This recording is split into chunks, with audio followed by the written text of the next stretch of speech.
Alrighty, hello everyone, my name is Caden, and welcome back to more Ace Attorney Investigations, Miles Edgeworth. Last time, we were figuring out more about the case at hand, or the case in the past, regarding, the death of, Kay's father and Mackerel.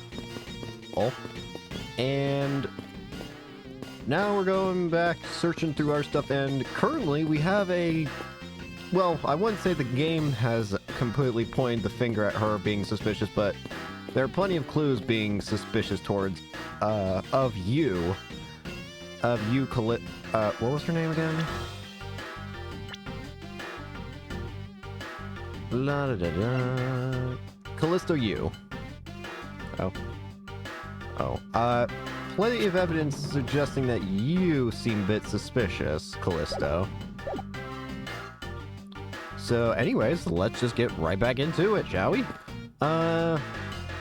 We were supposed to observe the crime scenes and stuff again, so why not we take a look at this? I wonder if the killer used these plastic bags in a flash of inspiration. With that detective, I somehow doubt that he's that quick-witted. So you're saying that this crime is thought out in advance? With that detective, I somehow doubt he's capable of making such a complex plan. Francisca, when will you learn to take responsibility for your statements? Never. Was this table here all along? I suppose so. Objection! But? Well, clearly it's half place. When you take the sofa into consideration, the table is much too tall. I get the impression the two are not meant to be used as a set, Francisca. I knew that. It seems she's lost her calm sense of judgment in her eagerness to defeat me. How funny. That is one tiny TV. Detective Gumshoe was rather shocked at this and said it was huge compared to his own. Anything you compare with something he owns will always seem grandiose. Speaking of grandiose, I'd say that ego of yours could use a little deflating.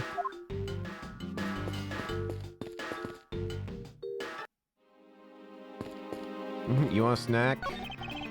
This vending machine is stocked with a variety of base food products. Yet, despite their banality, the price is extraordinarily high. I have no interest in anything that is unrelated to the case, Miles. Hold on, I won't dismiss it yet. Clues are often found in the most surprising of places. No matter how insignificant it may seem, we should give all things due consideration. I suppose. In that case, Miles Edgeworth, you will buy me one of those ham sandwiches, for evidence sake, of course. I believe that preserving the crime scene takes precedence, Francisca. If you're hungry, please just ask me. I'm willing to... I'm not a bad person, I'm going to be honest with you. I suppose it's impossible to enter or exit through these windows thanks to these bars. I suppose you're right. Actually, that's not true. I bet a person of small stature could slip in. I get the feeling I'm about to be whipped. Francisca, would you care to help me test my theory? Now 100% getting whipped. That's right. I must remember to be more tactful around the vertically challenged. Earlier, you were in lobby number 1, and now you're here in lobby number 2. You're quite the busy man, Detective Bad. Multiple returns to a crime scene brings about success. That's what we detectives say. I see. In that case, you wouldn't mind if I asked you about what happened again, correct? I don't have anything left to say to you, boy. Boy, you'll see, I will draw my answer from you one way or another. Would it kill you to help us even a tiny bit in our investigation? I gave Faraday's notebook to the judge earlier. That's help enough, don't you think? Please, we are asking for just a bit more of your cooperation. Don't push me, kid. Let's look at the time of the murder. I'd like to ask once again about what happened around here at the time of the crime. I refuse to answer. Any more investigating you do will be a waste of time. Besides, how am I supposed to answer questions on things I don't know about? Things you don't know about? But aren't you supposed to know everything? You should. Wait, is it possible Maybe he doesn't know about the trick behind that piece of evidence. I should try showing it to him. It may prove to be the key to getting some answers from Detective Bad. That's right, we learned about the key. The knife is a key. Do you know about this key? Detective Bad, did you know of the existence of the item in this photograph? Of course I did. It's my job to know everything relates to the Yatagarasu case. In that case, let me ask you something. Did you know that the knife that killed Mr. Faraday and the Yatagarasu key are one and the same? What? That's impossible. Looks like he didn't know after all. This piece of evidence, which we call the Yatagarasu's key, is actually a well-camouflaged knife. Mr. Faraday was planning to use this Yatagarasu's key to prove that Mr. Rell was not the real Yatagarasu. Isn't that correct? I guess so. However, Mr. Faraday had no idea that it was, in fact, a knife. Yeah, I have to admit, neither one of us knew that fact. And if neither of us knew, then no one in law enforcement knew it either. How did we miss something as big as this? I noticed that since a little while ago, you appear to be searching for something. I presume that this key is what you were searching for. Yeah, that's right. And why were you searching for it? Because I promised Faraday. I promised that I'd protect that key with my life. But after he was killed, the key disappeared from Faraday's evidence bag. Who would have thought that the key is what took Faraday's life? Detective Bad. So that we may find the truth, please testify for me once more. Alright. It doesn't matter how many times I tell you about what happened. Nothing will change. You don't know that. Sometimes very surprising things can happen. Detective Bad, I ask that you please testify once more about what happened in lobby number 2 and what you experienced in lobby number 1. My answer is still the same. And this is the last time I'm going to do this. That's fine, because I only need this one last time to clear everything up. Find the truth behind this case. Alright. We're actually doing testimony with Detective Bad. Detective Bad's movements. It's in lobby number 1, talking with you. We're talking about some trivial things. I heard the gunshot right before the trial was about to reconvene. When we heard it, you and I immediately dashed down into the hallway together. I saw Gumshoe goofing around there, and then we all ran into lobby number 2. Hang on. Sounds like the exact same story you told us before. Hang on. That doesn't feel weird. Indeed. However, I feel that we have yet to draw all the information that we can. Yeah, there's something I gotta press. I don't know what, but there wasn't anything particularly noteworthy in that testimony. Why did Miss Hugh choose lobby number 1? It's me. Answer me. Who knows? She has said that she had something she wanted to talk to me about. We walked into lobby number 1 together. That's all. So his answer remains the same as before, I see. We were talking about some trivial things, alright? Let's have some clarification. I was hoping you could expand on what exactly you were discussing with Miss Hugh. Trivial stuff. It was nothing important. That's for me to decide. Well, answer me. Say something! Alright, I suppose that's for him to decide. Moving on then. I heard the gunshot right before the trial was about to reconvene. Hold it! Until you heard the gunshot, did you notice anything else that was out of the ordinary? Didn't hear any other strange sounds until that gunshot. If the gunshot Detective Bad heard was really the one from the murder, that would give that other piece of evidence an entirely different meaning. I ask that you please amend your testimony with that statement just now. Sure. I didn't hear any other strange sounds until that gunshot. Hold it! Whoopsie. Detective Bad, you honestly don't remember hearing anything else. Yeah. Is it possible you were so involved in your conversation that you missed something? I've been a detective for a long time, even if I were involved in something. I've got quite the habit of keeping tabs on everything that goes on around me. If there had been some other strange sound, you can be sure I would have heard it. I suppose with this detective, that's probably very likely. So, the gunshot. There's something else you should have heard, isn't there? I can't remember, but I didn't hear any other strange sounds until that gunshot.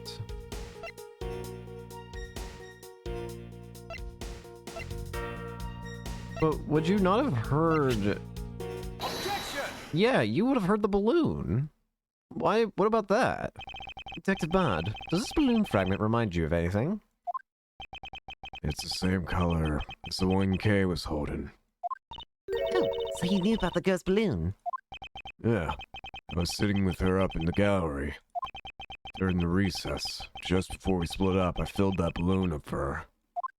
Well, as you may have already surmised, this piece did indeed come from Kay's balloon. So, what about the balloon? I wonder if you might remember hearing this balloon pop at some point. What are you getting at? This fragment was found in the hallway right in front of lobby number 2. Furthermore, it was the sound of this balloon popping that the judge mistook as a gunshot. Oh, so the sound the judge heard. It's not actually a gunshot, huh? On top of that, his honor said that he heard the balloon pop about 20 minutes before the trial to reconvene. Yes, which means that his honor heard the balloon pop in the hallway when you were in lobby number 1, Detective Bad. And if you were in lobby number 1 at the time, you were close enough that you should have heard the balloon popping as well, so he mistook it for a gun as well. So? What? Don't give me a so! We just proved that there's a flaw in your testimony. The crackling of the truth is louder than the sound of your sweet naivety cracking. And since you kids don't seem to know, let me fill you in on something. Did you ever stop to think why the doors and walls of this place seem so rugged? That's because they were designed to keep secrets from being leaked. What is that supposed to mean? The doors and walls are super thick. The window panes are double layered. To top it all off, even the curtains are made of a special sound-absorbing material. Then you mean... Since I was shut up inside lobby number 1, there's no way I could have heard that sound. No! Then you should have heard the gunshot then, is what your client... Ugh. I knew that's what he was going to say. Then that means that Scruffface's testimony is completely useless. If the rooms are soundproof, then of course we won't hear any sign of a struggle. Ugh. That's also why it's only natural that I didn't hear the balloon popping. Do you get it, kids? Miles, I thought we were supposed to be the ones finding flaws in his logic. Not the other way around. Other way around? It's not possible to hear the sound of a balloon popping if one were in lobby number 1. However, if we examine the situation in reverse, a person standing in the hallway should not be able to hear the real gunshot either. And yet, Detective Gumshoe claims to have heard it while he was standing in the hallway. Detective Ban, if that is the case, how exactly did you hear the gunshot? What do you mean, how? I just did. It would appear that you have yet to realize the contradiction in your own words. No? How so? If the rooms are as soundproof as you say they are, then how did you get the sound of the gunshot into your ears? I see what you mean. I guess I'm more of it from Faraday's murder than I had thought. Which means what exactly, Miles? In the end, what does it all boil down to? It boils down to this. There must be a reason to how Detectives Bad and Gumshoe heard a gunshot they theoretically couldn't have. Yeah, the gunshot shouldn't have been possible to hear, and yet both of them heard it. So there's something that's allowed both Detective Gumshoe and Bad to hear it. But what? Looks like we need to examine the state of the crime scene again, huh? The state of the crime scene? Wait, could it be... is that ultra-strong perfume he wears. She spilled some of it. A window in lobby number 1 was opened to allow the perfume misuse spill to dissipate. The window? Oh, wait! I'm way too noisy. Lobby number 2's television. It looks like it was set to an incredibly high volume. The surveillance video. How did a piece of evidence just disappear? Where did it all go? Where did the surveillance tape from Mr. Faraday's bag disappear off to? So much logic. No human can climb through these barred windows. The scent of flowers is in the air. We can combine that with the dissipating smell, can't we? Bingo. It's simply not possible for the killer to have escaped through the barred windows. And yet, the fragrance of the perfume managed to escape from defendant lobby number 1. Of course, the incorporeal things can move freely through these open barred windows. The criminal couldn't have made it through, but what about incorporeal things?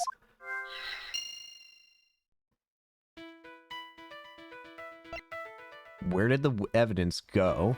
Open windows. The evidence was probably tossed outside. What? Never mind. Not exactly a shining example of the perfect line of logic. My mind hurts.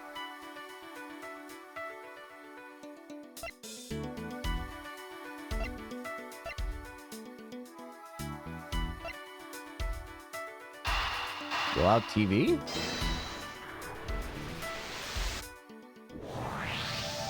Now then, what else besides the smell can go both in and out of an open barred window? The answer is sound. So no matter how careful the killer was, if the windows were open, the jig would be up.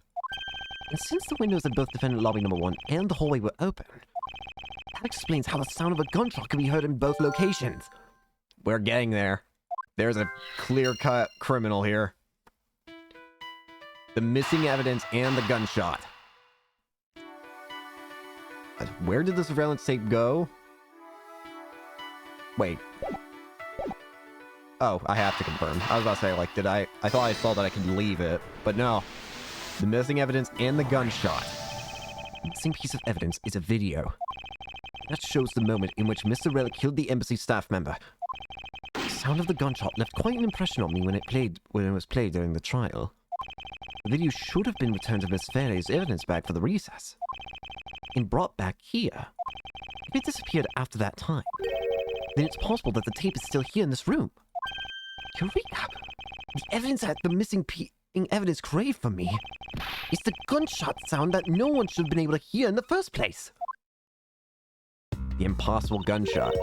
Miles, what have you been thinking about? Stop wasting time thinking and let's start looking again.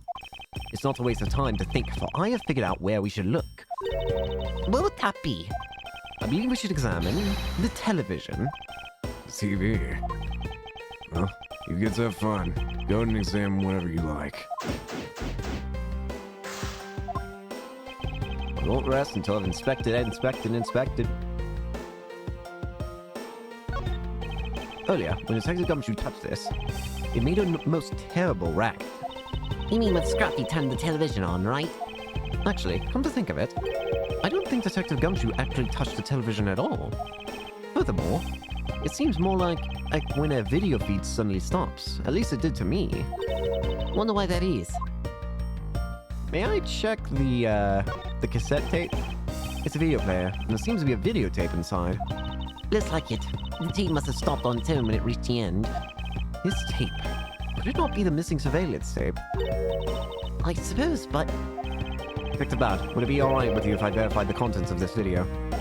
Sure. Knock yourselves out. Alright, let's rewind this and see what we have. Let's see it.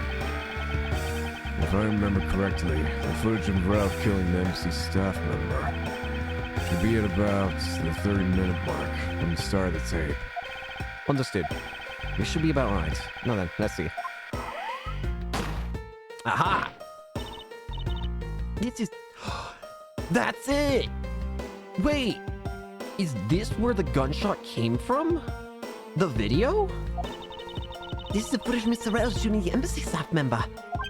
I knew it. The missing piece of evidence, the surveillance video, was here all along. And now we have a very, very suspicious person on our hands. Where is you? This sound. What's the meaning of this? It appears that Detective Bad has figured out the true source of the gunshot he heard. With this, I think we can figure out the trick behind the double murder. It's because the gunshot was played from the video. By playing it in here, by playing the gunshot video, it's probably possible to trick somebody into, well, thinking a gunshot had just happened. You mean that you figured it all out then?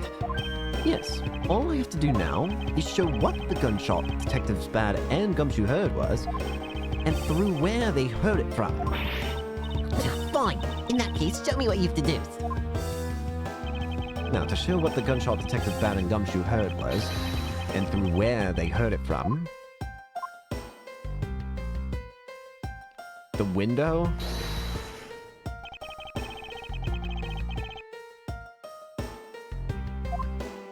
I think it's the window combined with the videotape.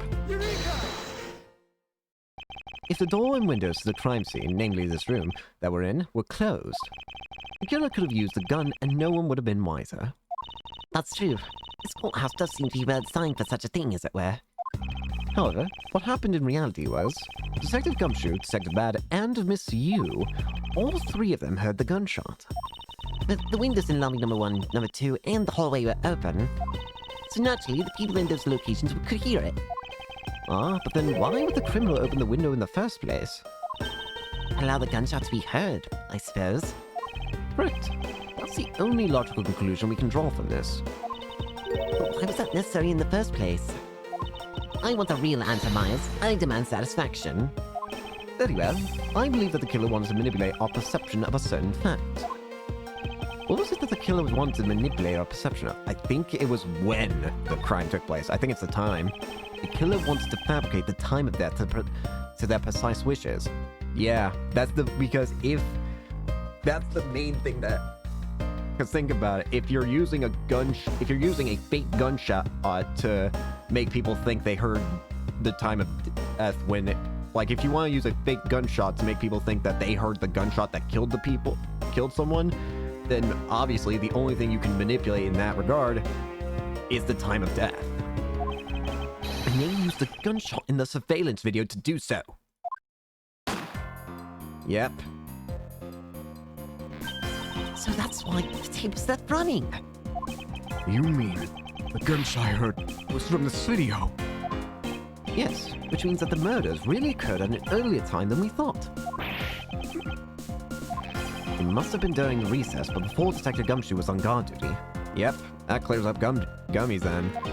Someone who has no alibi for that time period and planned this crime out in advance. That person is the real killer. Heal me, please. Oop. And I think we know who is the most suspicious person. Mr. Edgeworth! Yes, what is it? Miss Yu is asking for you. She's in the courtroom. She says that she's identified the murder, but that she wants to clarify something. Looks like Miss Yu's investigating something. Understood. Please, tell her I will be right over. Well, come along. I want to hear what she has to say. It would appear that the time has come to uncover the truth. Yep, we're about to hit the finale of this case, I think. Let's get to it, shall we? Callisto Yu, she is the most likely person to be the killer. But she has her own assumptions. September 10th, 6:15 p.m., District Court, courtroom number 3. Callisto Yu.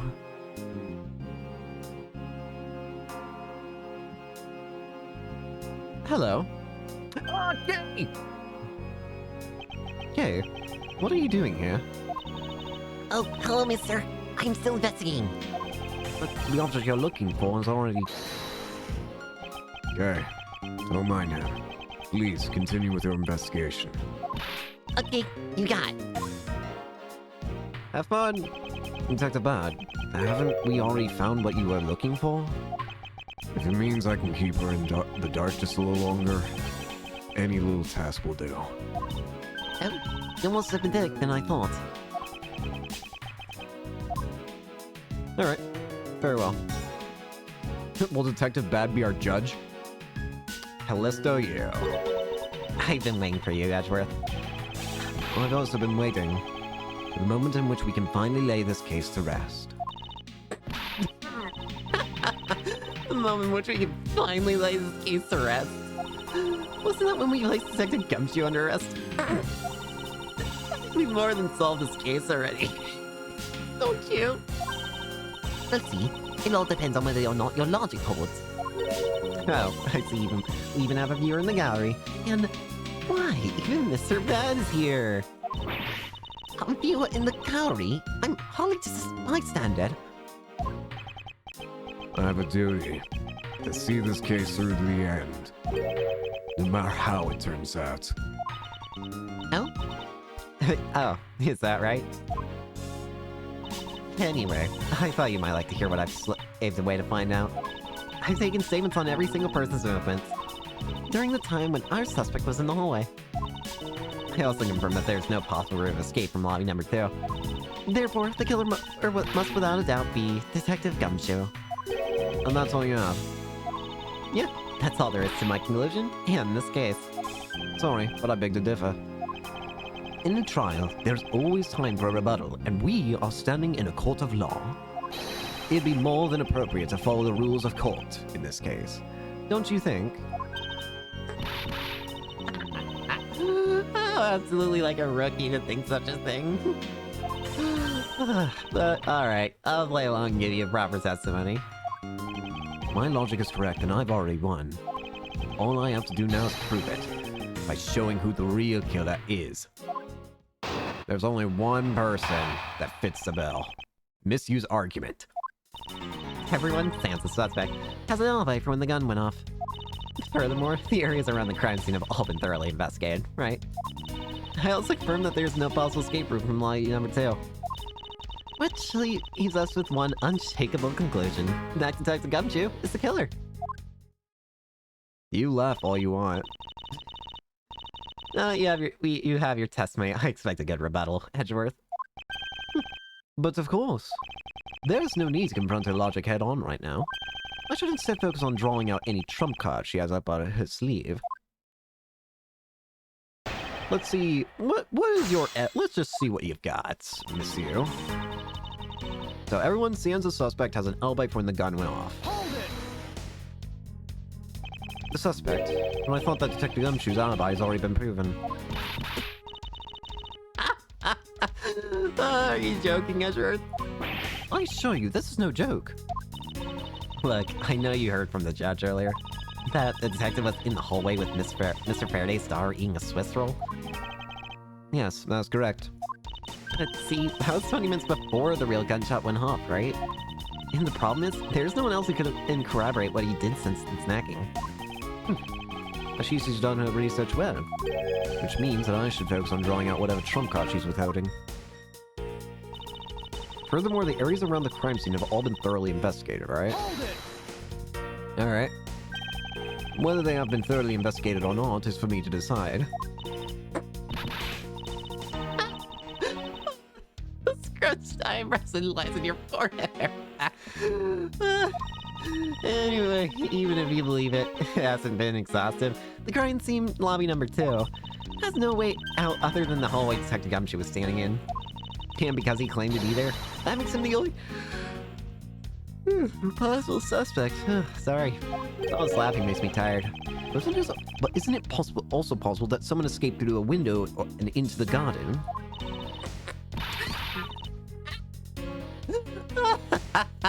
That's the first place everyone looked silly.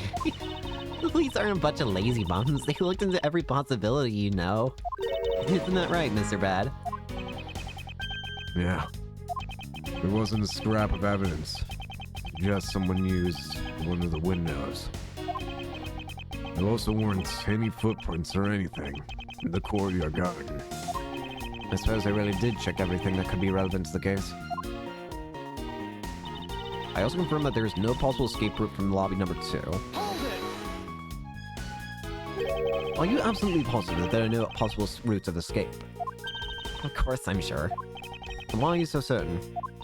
This is a courthouse, the place where criminals are brought to be judged. If there were ever an escape route, I'm sure every criminal would have been using it to escape by now. It's just common sense.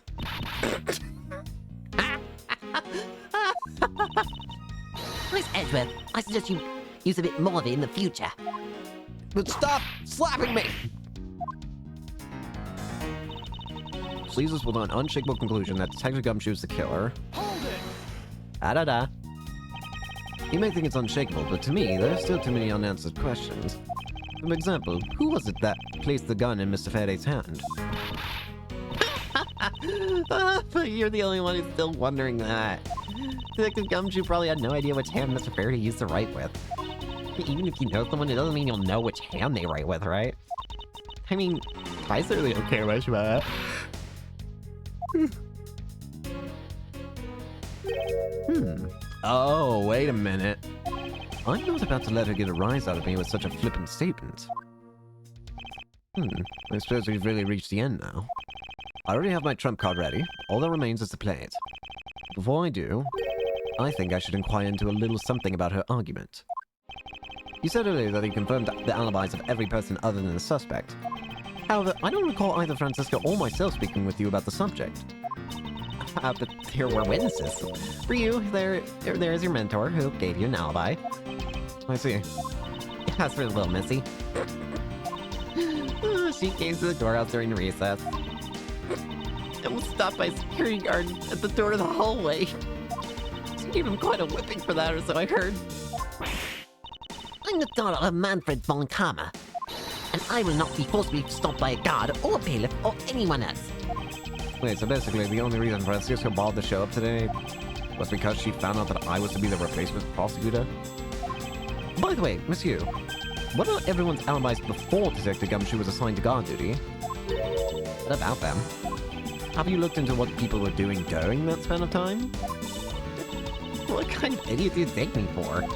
It doesn't matter when the killer wins lobby number 2. From the time when we heard the gunshot, to the time Mr. Ban and I arrived on the scene as we dashed from lobby number 1. The only person who could have committed the crime was Detective Gumshoe. Yes, let's talk about when you and Detective Bad heard the gunshot, shall we? I suppose that if we go by your logic, then Detective Gumshoe is the only one. However, what if the crime had occurred at an entirely different time than in the gunshot you heard went off? What then? Ah! Not so funny now, is it? That gunshot was a trap meant to manipulate our perception of when the crime... Sadly, your explanation is very lacking, Edgeworth. The gunshot we heard in lobby number 1, can you explain how that could have been fabricated? Time for the big boy card. The surveillance video.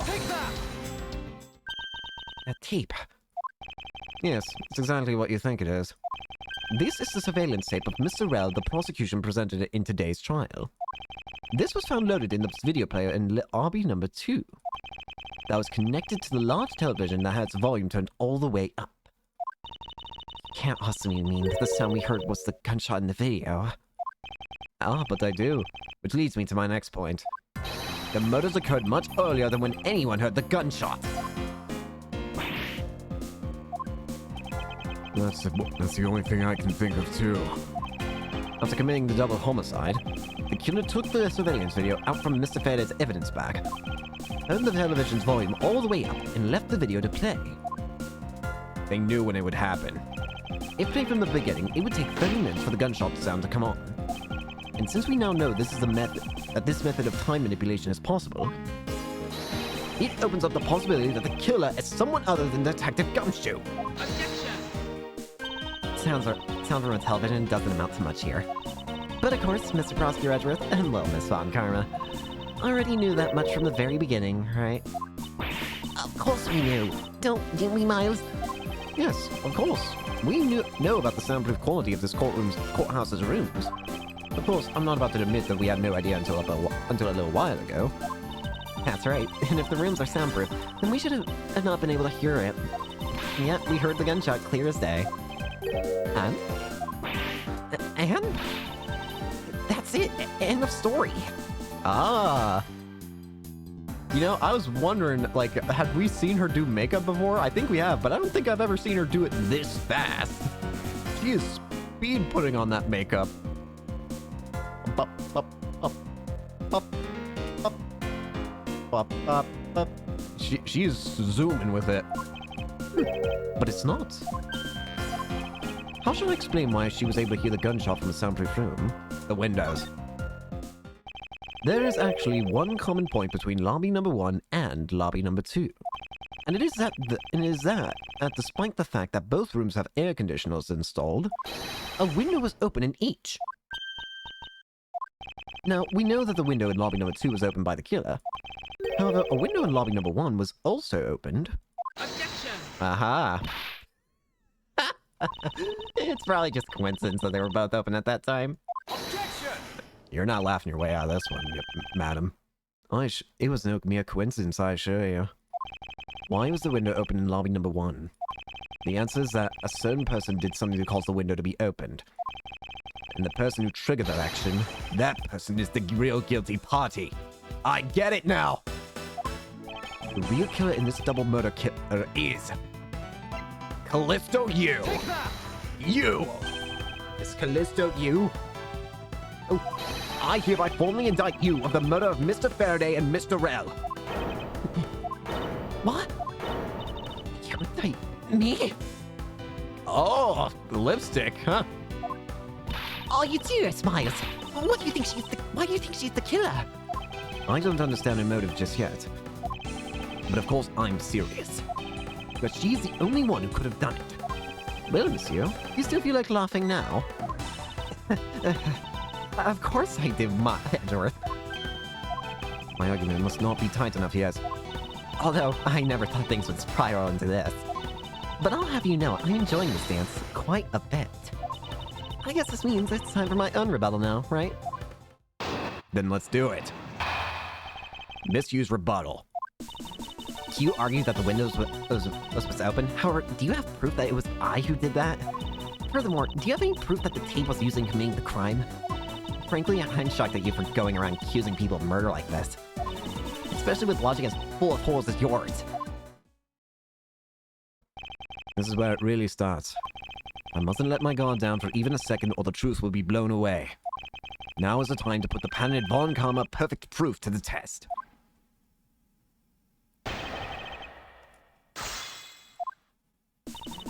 All that matters is the truth. The perfect proof.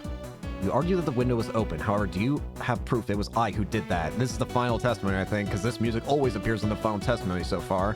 Hold it! Evidence. All I need to do is have some prints analyzed and we know straight away. Be my guest. She sounds as though she has the room to maneuver. Which means, even if we were able to lift prints, they'd only show that it was someone else. But why that someone else was forced to open the window? That's simple logic. Why don't I try presenting that piece of evidence? I have nothing to lose. What's wrong? The scrunched eyebrows and lines on your forehead, they're all back. More importantly, are you going to be okay not running a fingerprint analysis? Yes, I'll be fine. Oh, well in that case, I'll just continue with my testimony, alright?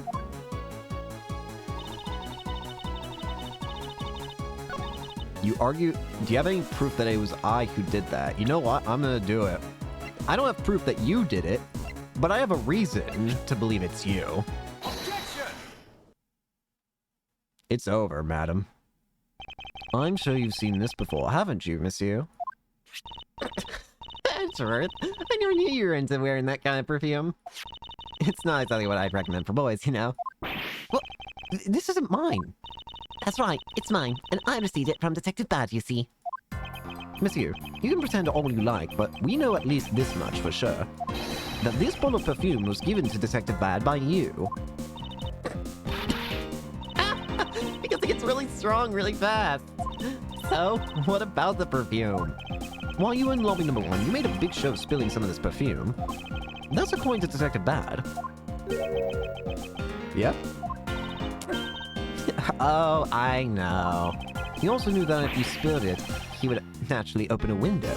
Objection! Come now, I've already told you that that's all just a big coincidence. after we opened the window in lobby number 1, I just left it open, you know? So maybe it was just a dumb luck that we heard the gunshot through the window. Objection! I don't think so. The timing of when you were going to spill the perfume is something you could control. And the most important fact about this case is when people were made to hear the shot. Furthermore, it would have been pointless if you didn't have an alibi for yourself at the time. You mean... Monsieur, you were the one who called Detective Bad into lobby number 1. When you saw him bring Detective Gumshoe into the hallway, you created for yourself the perfect alibi. Is that correct? All of today's premeditated events could only have been thought of by you, Miss You.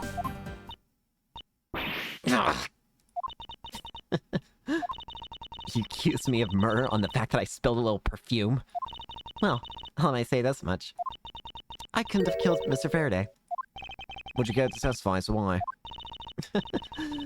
Look, I've had a lot of fun today, really. But I grow weary of this game of cat and mouse. Let's make this last testimony and wrap this absurd case once and for all. One more piece of testimony? One more. Why it couldn't be me? Accusing someone of murder over spilled bottle of perfume is a bit over the top. But I suppose forgery of evidence is to be expected of a disciple of Von Karma. In any case, it simply could not have been me who killed Mr. Faraday. After all, I don't even know where the knife that was used to kill him came from. Ah! Miles, her testimony is flawless. Yes, but no matter what sort of trick she may try to pull, she won't escape me. And if I'm lacking in information, I'll just draw it out of her. There's something I immediately want to press. I think I see what the problem is. There's a very, very obvious statement here that's out of place to me. And that is the last statement in which she says, after all, I don't even know where the knife that was used to kill him came from. Hold it! Let's talk about that, shall we? At this rate, she will inevitably escape. But if she really was the one who killed Mr. Faraday, then she must have known about the existence of the knife. So it's you. I'm sorry, monsieur. Maybe you weren't aware. However, the knife that was used to kill Mr. Faraday was taken from his evidence bag. Miles, what do you think you're doing? I'm drawing the truth out of her. That's what I'm doing. Huh? But I don't recall a knife being presented at the trial earlier today. Aha! Well, I suppose that's because the evidence was something Mr. Faraday had yet to use. So that's what you're trying to do. Look, why don't you cut it out with the lies? I've already figured it out. There was no knife inside Mr. Faraday's evidence bag. The only evidence that he had yet to present was the key that Yatagarasu had sent. And unless the key can magically turn into a knife, you really don't have a leg to stand on. Bingo! Did you really think you could trap me? Come now, be honest. I never intended to do such a thing. It was all a misunderstanding on my part. In any case, I wonder if you might append what you just said to your testimony. Sure, why not? I'll even say it as many times as you like. There was a key in his evidence bag, but you can't kill anyone with a simple key. Hold it! Wait, wrong button. Miss Yu, I would just like to confirm something with you one more time. Oh? About what's going to happen to Detective Gavashu after us? I don't need to ask about that. Because he isn't the killer. Looks like the number of wrinkles on your forehead have increased yet again. That issue aside, Miss Yu, I'd like to ask you about what was inside the bag. You are sure it was the Yanagarasu's key, correct? Yes, I'm sure. Which is why I'm completely baffled as to where that knife would have come from. I think you've just followed the road to a perfect victory. Finally, it would appear that you've revealed your true identity, Miss Yu. Myers, final statement. Yes, I know. All I have to do now is to present the evidence. What is this ominous feeling that I can't shake?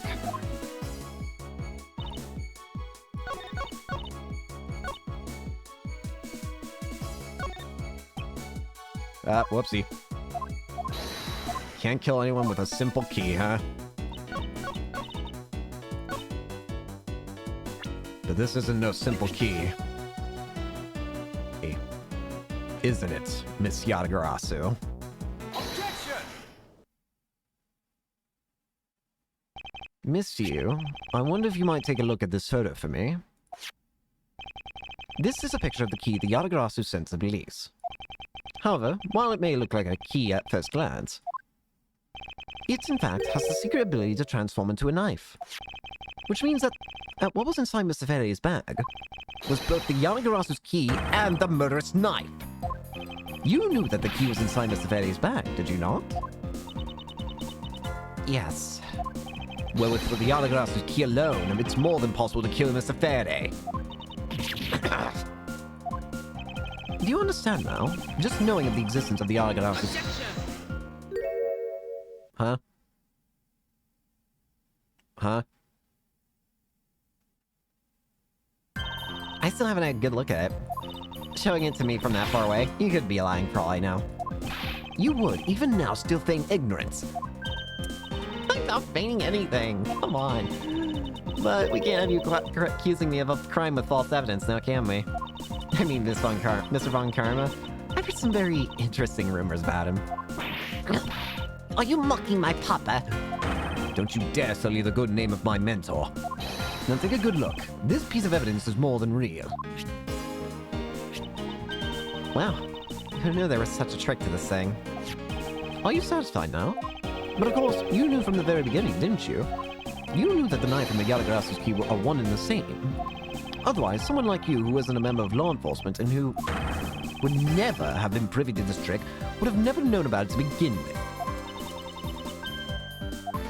Furthermore, there's something that the Yatagarasu sent to the police. How did you have knowledge as to what it was? Actually, I heard it from Mr. Faraday. Just before he dragged Mr. Rowell, he told me. Oh, that's right, I almost forgot. He also told me about the key turning into a knife at the time. But he didn't tell me about how the key actually transforms. What are you all saying is simply not possible? Oh, and why not? Because Mr. Faraday himself didn't know about the hidden knife within the key. For within these pages, he mentions nothing about a knife. I'm not sure he would have written everything in his organizer, you know. Wouldn't something of this importance be better left to oral communication? You were trying every damn thing out of the book to get away from this. Unfortunately, that is also not impossible. Because Detective Bad didn't know about the knife aspect either.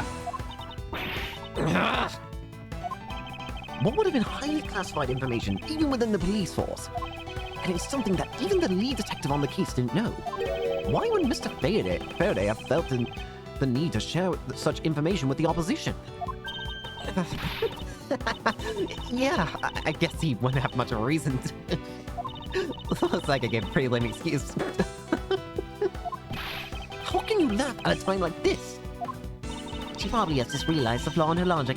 There's actually in a panic over it. But that's not something we need to concern ourselves with. I suppose you're right. Miss you, I'd like to state that I also know how you know the real nature of the knife.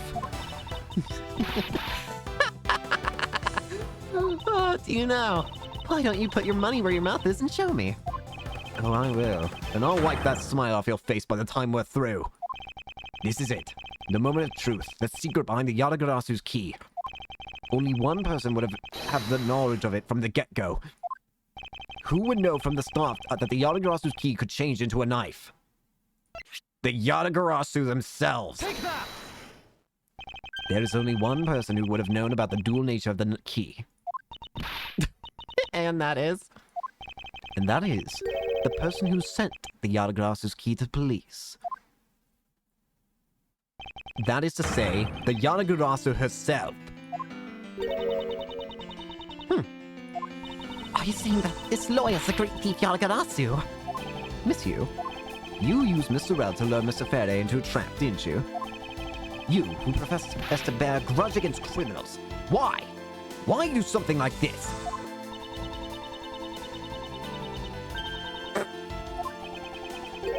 Huh?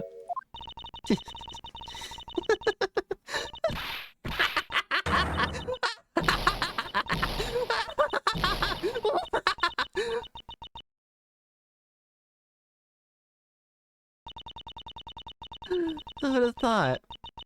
You... a stupid rookie prosecutor would see through me. You're sending the biggest chill down my spine right now, Edgeworth. This feeling of thrill, it's even greater than when I sneak in someplace. You killed Faraday. Why? Answer me. Callisto, you!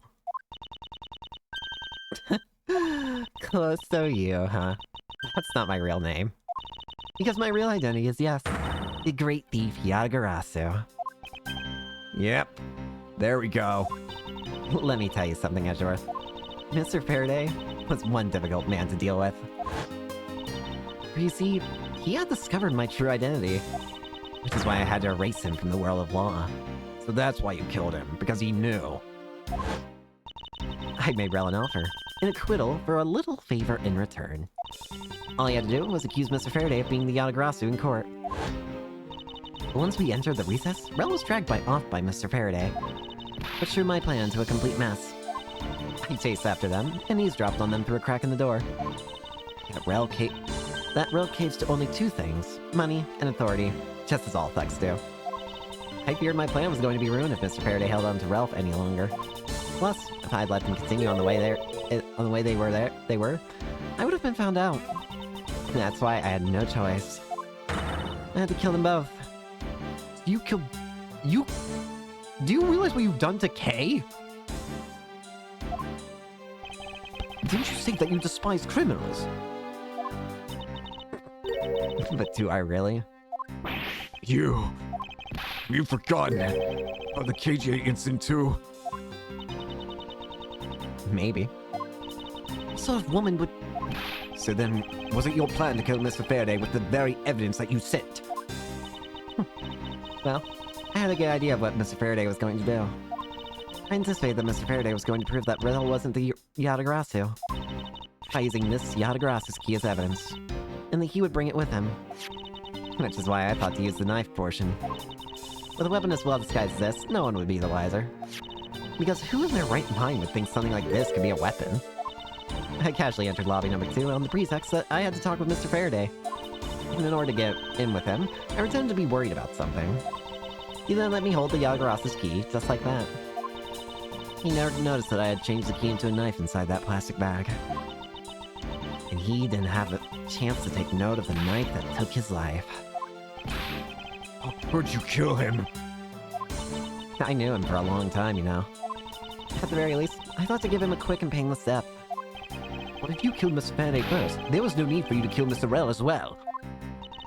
I believe I mentioned why we were placing Detective Gumshoe under arrest.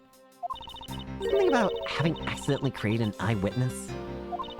And how that led to the killer to think about setting them up to as though they thought they'd kill each other.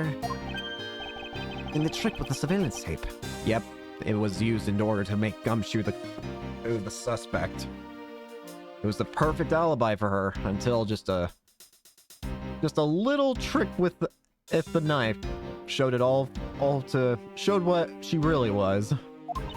Yes, I hadn't actually planned to use a gun. The risk was too high that I'd be caught. However, that's when I remembered the existence of that surveillance tape. Which is why I had Rel help me set up the crime scene. And after all was said and done, I rewarded him for all his hard work with a bullet. You're a defense attorney, aren't you? How could you betray a client? Client? If you want to talk about who was a client who's first, it was me. Huh? I was the client in the murder of the Kodofian embassy staff member, Deadman. You ordered a hit job? You still haven't figured it out. You still haven't figured it out, Mr. Rad. I had Deadman killed because he was about to give away info about the smuggling ring. Who exactly do you think would benefit from such an assassination? Wow. It all comes full circle, doesn't it? It can't be. You're... That's right. I'm a member of the smuggling ring. What? How could this... You don't mean You're working with many coaching too, do you? Maybe, maybe not. Guess you'll never know. Yagarasu claims to be noble, but you're just another cold-blood murder. That's right, little girl. Yagarasu is just another killer. Be quiet, you. Yagarasu. You can run from the law, but you'll never escape from it. So just humbly accept the judgment of this court. Hey. Hey, Edgeworth. Did you know? Yagarasu has 3 legs. Do you know why that is? No? Well, let me tell you. It means that the Yagarasu has more than one razor-sharp way to do her work. Huh? Help! Help! Help! You really are too naive, Edgeworth. He even handed the Yagarasu's key right to me without a second thought. Everything may not have gone according to my plan, but I'll still gladly take it. You mean the key was your real target? And even after I gave you such great advice, didn't I tell you to always keep a good eye on a criminal? Well, you may regret what comes of your negligence. You two, get down. Body, can't move. Hey, mister, to your right! Thank you. You!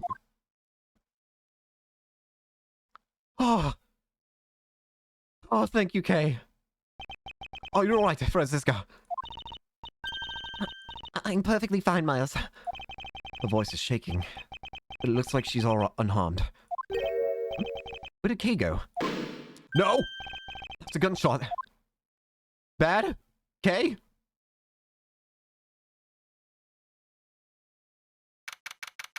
September 10th, 7 p.m.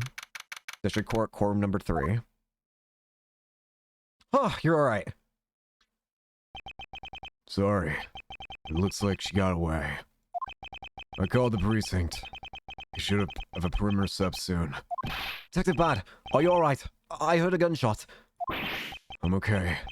Just got another hole in my jacket.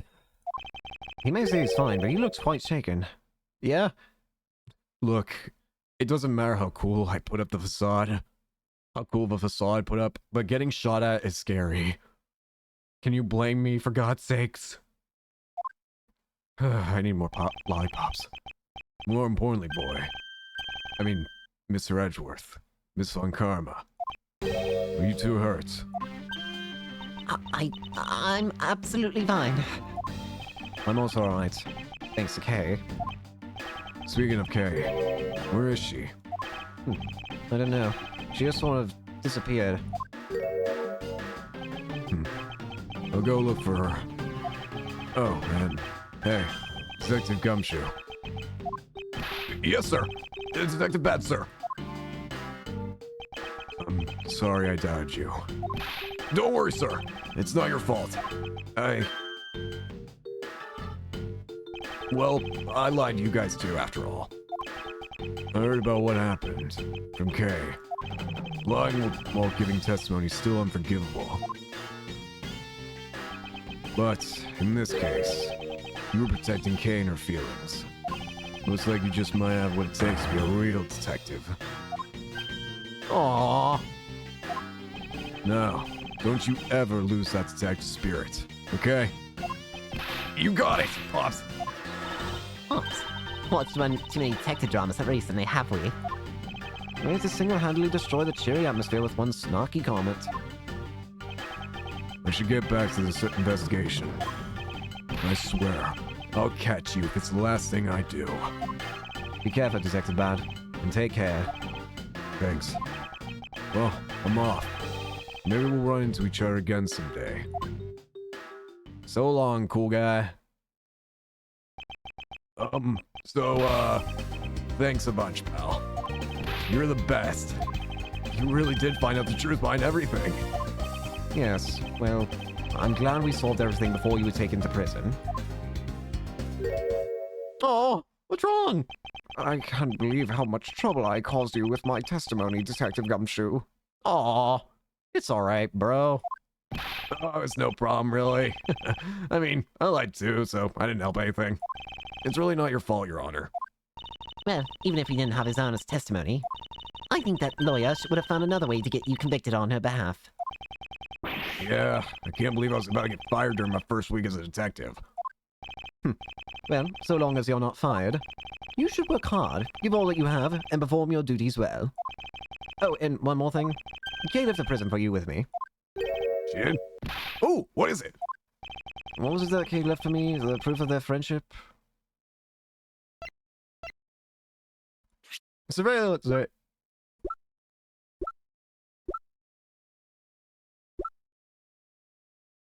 Was it this? Take that!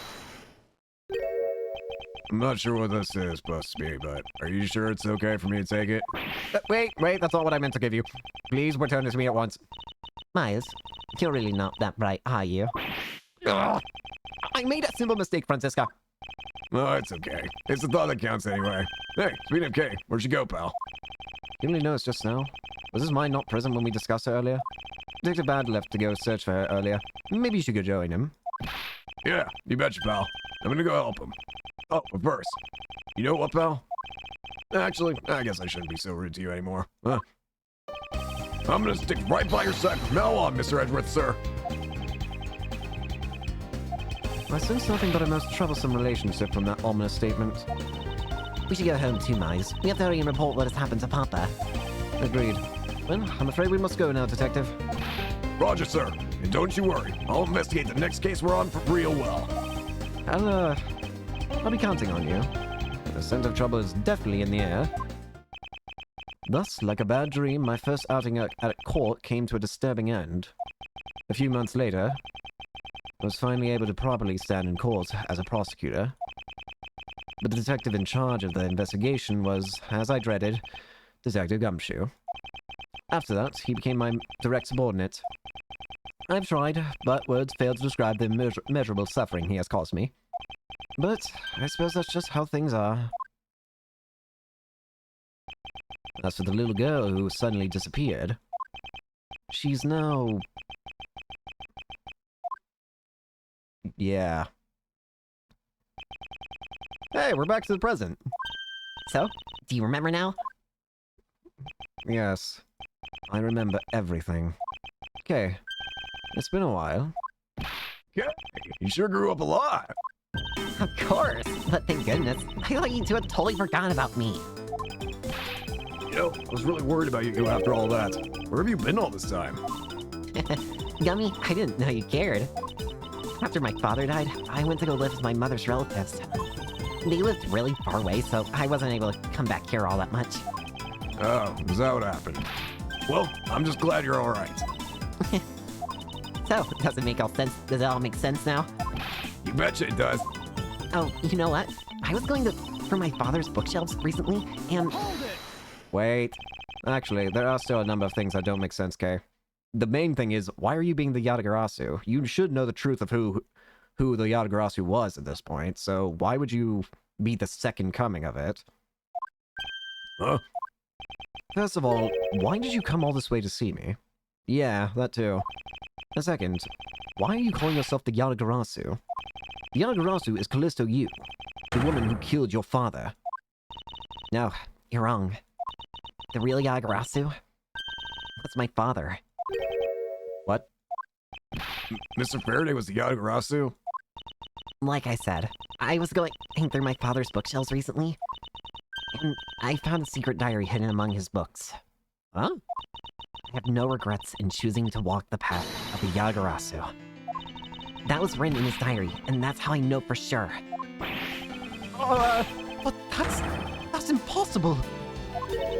What's with that look? You don't believe me? It wasn't just the expression on my face. I clearly said it was impossible just now. Alright then, how do you explain this? Damn it, you're right. How would you have had that device? It's a way of disarming any security system of the user's choosing. Yep, that's Little Thief. Truth be told, this is Yagarasu's great secret. And this little gizmo was used by my father. Wow. Mr. Faraday wasn't just a great prosecutor, he was really a great thief, huh? Yeah, my father worked really hard to steal the truth. But he was killed. And Yagarasu is no more. Despite that, Yagarasu's been spotted again recently. Someone other than you. Ah, so that's why you're asking for help, isn't it? Because someone else has become the Yagarasu, and you want them gone. Well, at least to stop doing it wrong. Here, Mr. Edgeworth. Take a look at this article. What's this? Yagarasu sends card to embassy. If the card received by the embassy. Yagarasu sent the embassy a calling card? Yeah, meaning this person is fake. I'm almost certain that Callisto Yule is behind this. Because the real Yagarasu would never send something like a gaudy card out. Alright. Really? The Yagarasu did send a white card along with anything to be publicized. That's what Detective Bad told me 7 years ago, if memory serves. Well, as soon as I heard the news, I got all wound up, and I knew I just couldn't let it go. I searched you out, so that I could obtain the truth behind the Yagarasu. Because if anyone could help me find it, I figured it to you, Mr. Edgeworth. So you're saying that I have your father's and misused identities backwards? Yes, because the real Yagarasu is noble to the end. And I want to revive the real, noble Yagarasu. I don't. My father will never be able to rest in peace. Okay. Okay. You're so honorable. I don't care what anyone else thinks. I'll always be here to cheer you on, pal. Even if you are honorable, a thief is a thief. And if you are plotting to commit a crime, then I'm afraid I can't be complicit. Mr. Edgeworth. You guys are not making it easy for me. Who am I supposed to support now? Mr. Edgeworth, what I want from you is not to steal something. What I want is the arrest of that evil woman. That evil woman? You mean Callisto Yu? I think it's too hard for me to catch her all by myself. But I thought that since you were able to expose her for who she is, then maybe. Please, Mr. Edgeworth, will you help me? Come to think of it, I do believe I owe you. Yeah, you saved my life. Had you not said something, I probably would have been shot. Huh? Help me for what? When Miss Yu made her escape, it was you who saved my life. Furthermore, you helped me with the investigation today. I'm not so rude as to leave favors unrepaid. Then you mean... Yes. I will indeed help you, child.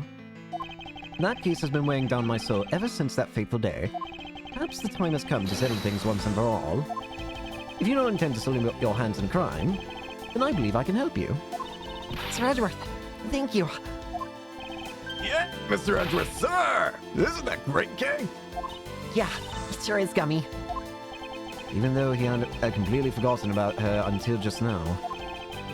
What is with that chummy relationship? Why am I jealous of it? The great thief Yagarasu.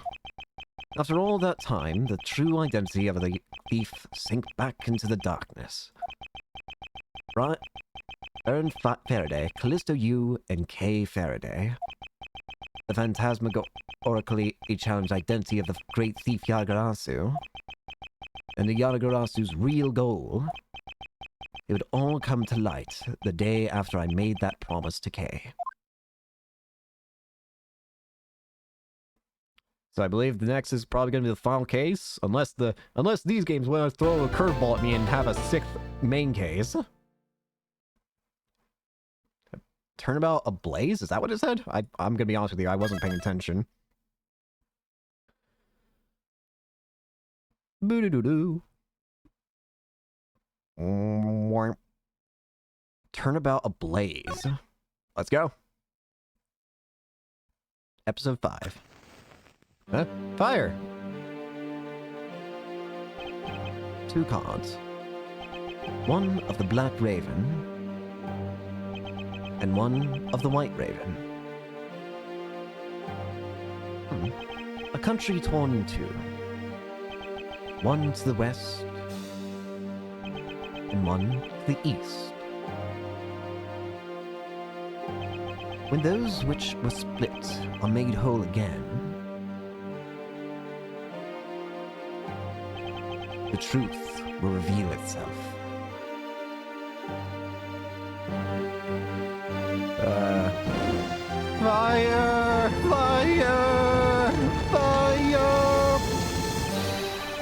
Yagrasu! Yagrasu's here!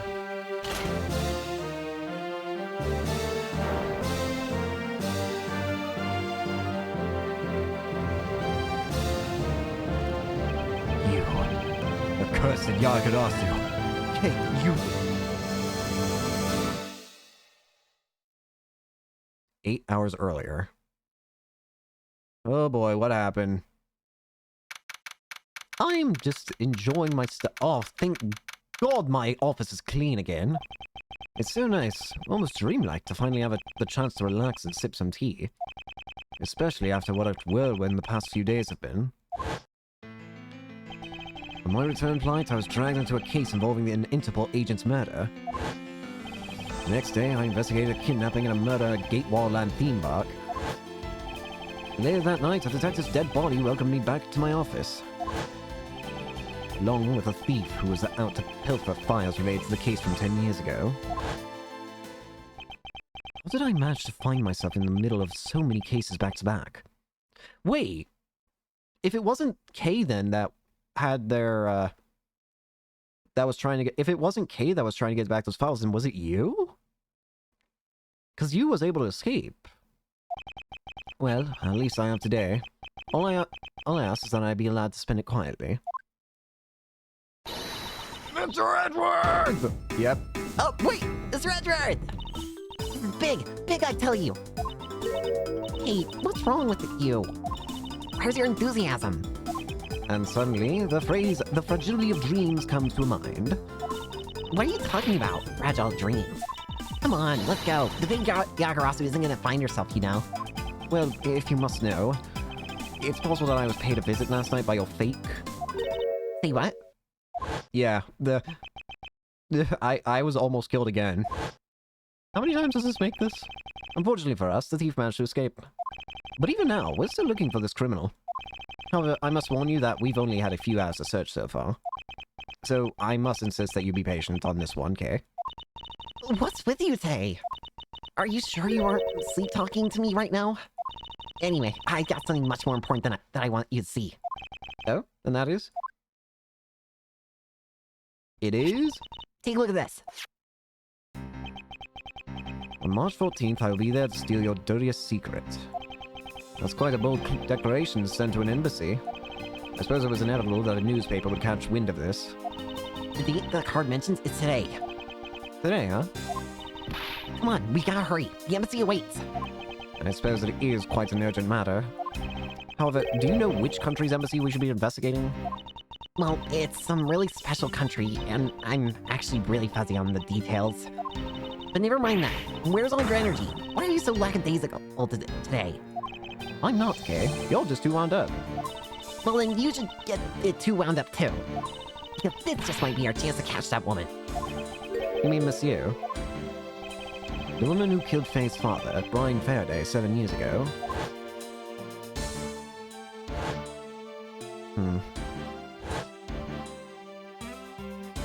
I got a gun. Callisto Yu. She claimed to be the great thief Yatagarasu, and then disappeared from the courtroom. Ah, she makes me so mad. The phony. Everyone knows that the real Yagarasu would never send something like a calling card. Until a company's underhand dealings are made public. The target is always totally unaware that a Yagarasu has paid them a visit. That's what makes the real Yagarasu so awesome. The Yagarasu's card that's shown in this article, it looks to me as though it could be genuine. See, that's the thing. Whoever it is, that person isn't the real deal, but has knowledge of the Yagarasu. If this isn't a clue that woman's involved, then nothing is. Oh, gloves! Come on, Mr. Edgeworth, out the door you go. Wait, there are a few preparations I must make before we go. There's something interesting about this card we found last night here in my office. It's one of a different color than the one in the article, which makes me wonder why. Yeah, why are there two calling cards? What's up? Any reason why you're boring a hole through the newspaper with your eyes? No, no reason at all. Very well, seeing as how Miss Yu is also someone of special nature to me, I agree there's some merit to be found in investigating this. I knew you'd come around.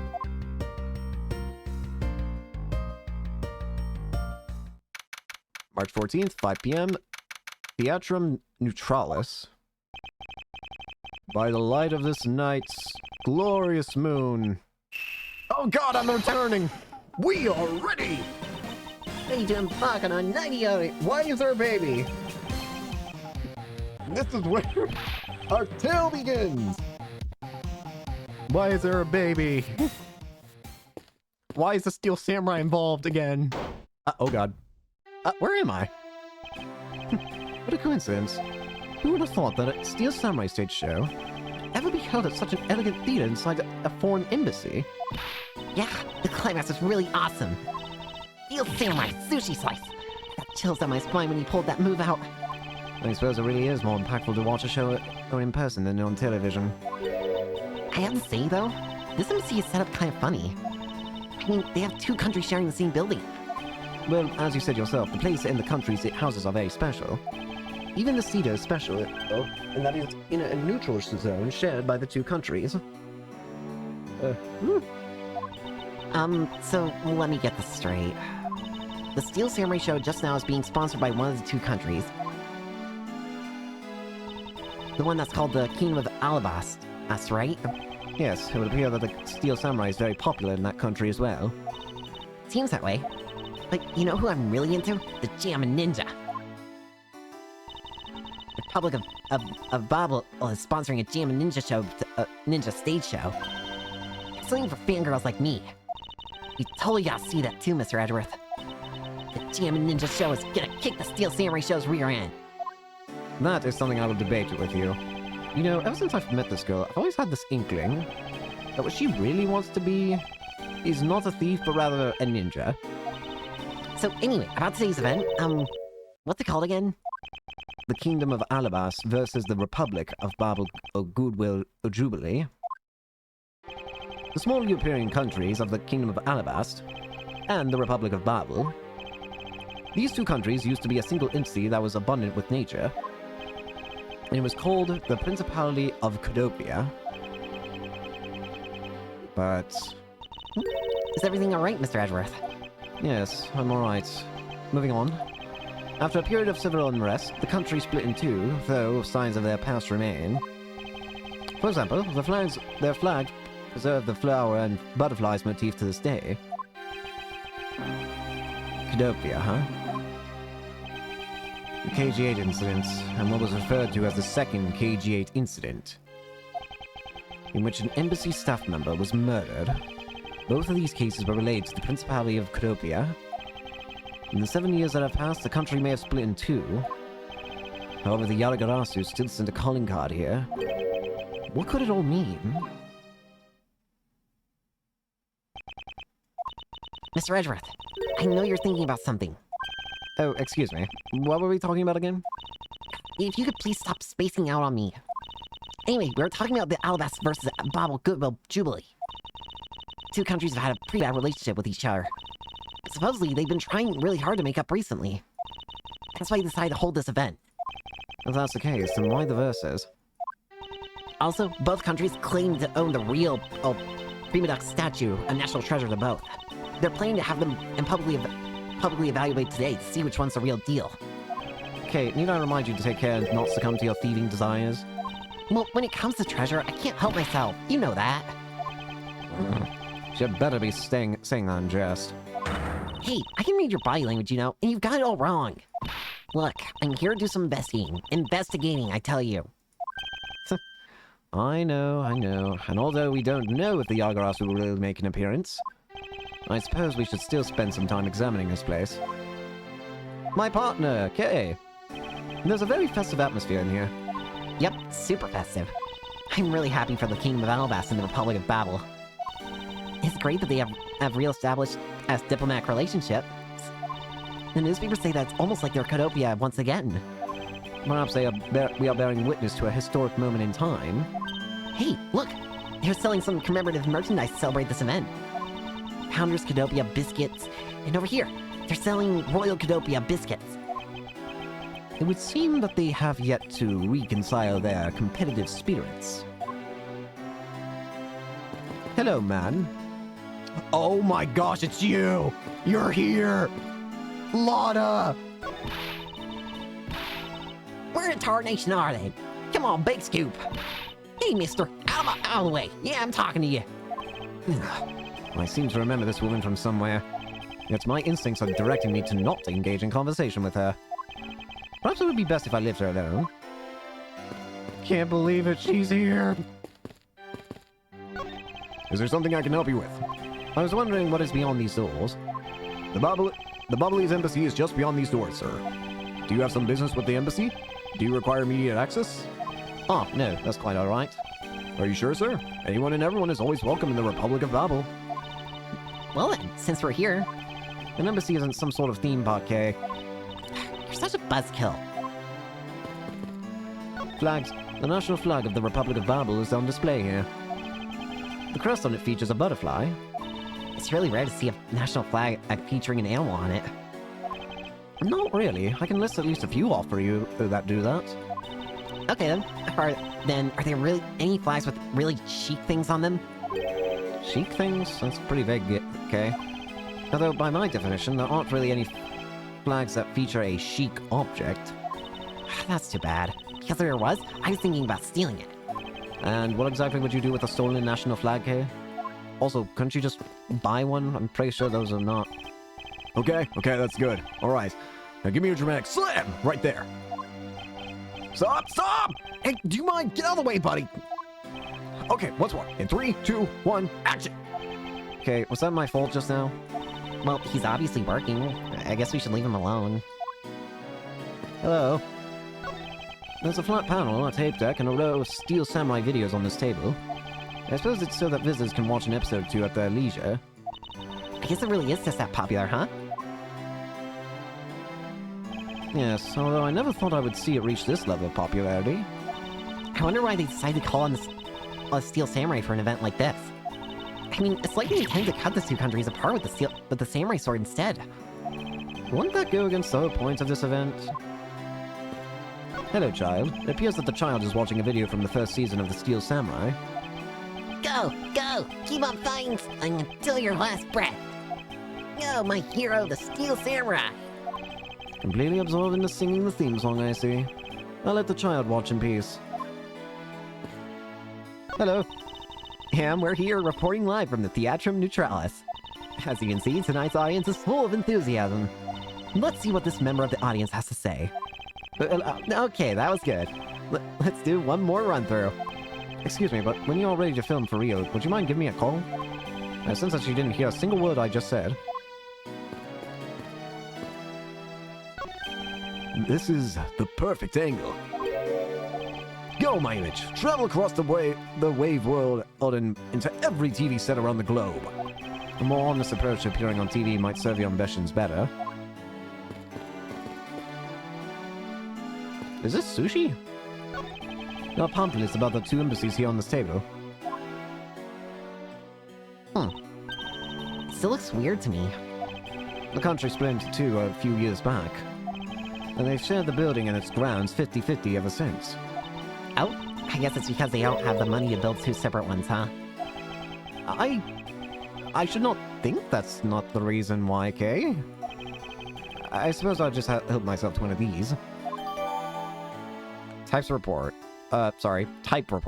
Discovered at the Theatrum Neutralis.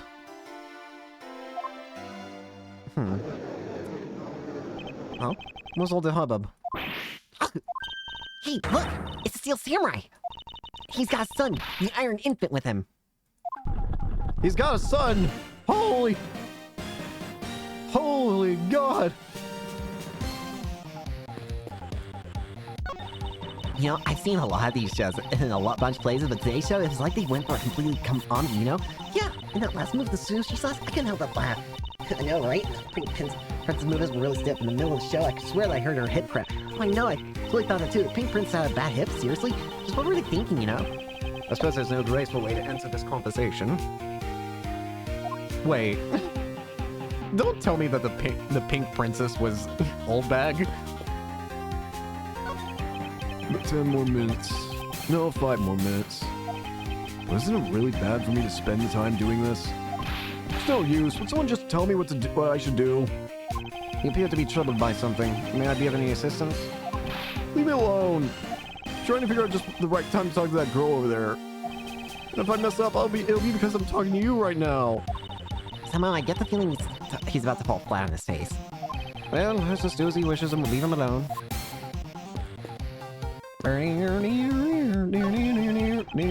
Is there something I can help you with? I was wondering what is beyond these doors. It's the Alabastian Embassy. Now, unless you have some business with the embassy. I suppose I can't really claim to have any business with the embassy right now. Well, you don't have to be so rude about it, Mr. Guard. This is my job, madam. The national flag of the Kingdom of Alabas is on display here. The crest on it features a flower. Flowers and butterflies are kind of rare motifs for flags, don't you think? Well, when they used the Ecodopia, the government used to take pride in its land. The citizens also love the rich, bountiful nature all around them, thus the design. Hey, if the Steel Samurai got popular enough, do you think they'd put him on their flag? Are you in your right mind, Kay? Or maybe the Jammin' Ninja would make a better candidate. Don't make me laugh. Only the Steel Samurai deserves such an honor. I will kill you. You got anything different to say? Okay, that's good. Dramatic slant. Nope, he's saying the same thing, just pointing at a different person. Hello, child. I can't actually talk to the child. May I speak with you for a second? It's the Steel Samurai, my hero. Mr. Edgeworth, what are you glaring at him for? Him. Please, excuse me. It's just that I've never seen a superhero up close before. He's my hero, Kay. My hero! What? It looks like he's written something down for you. To Edgeworth, from Steel Samurai Why you know my name? I didn't even say my name. Wow, an autograph. Pretty cool that you got one, huh, Mr. Edgeworth? I will treasure it. Why did he know my name? Unless, I guess he may have just heard... Mr. Steel Samurai, Ambassador Alba is waiting for you.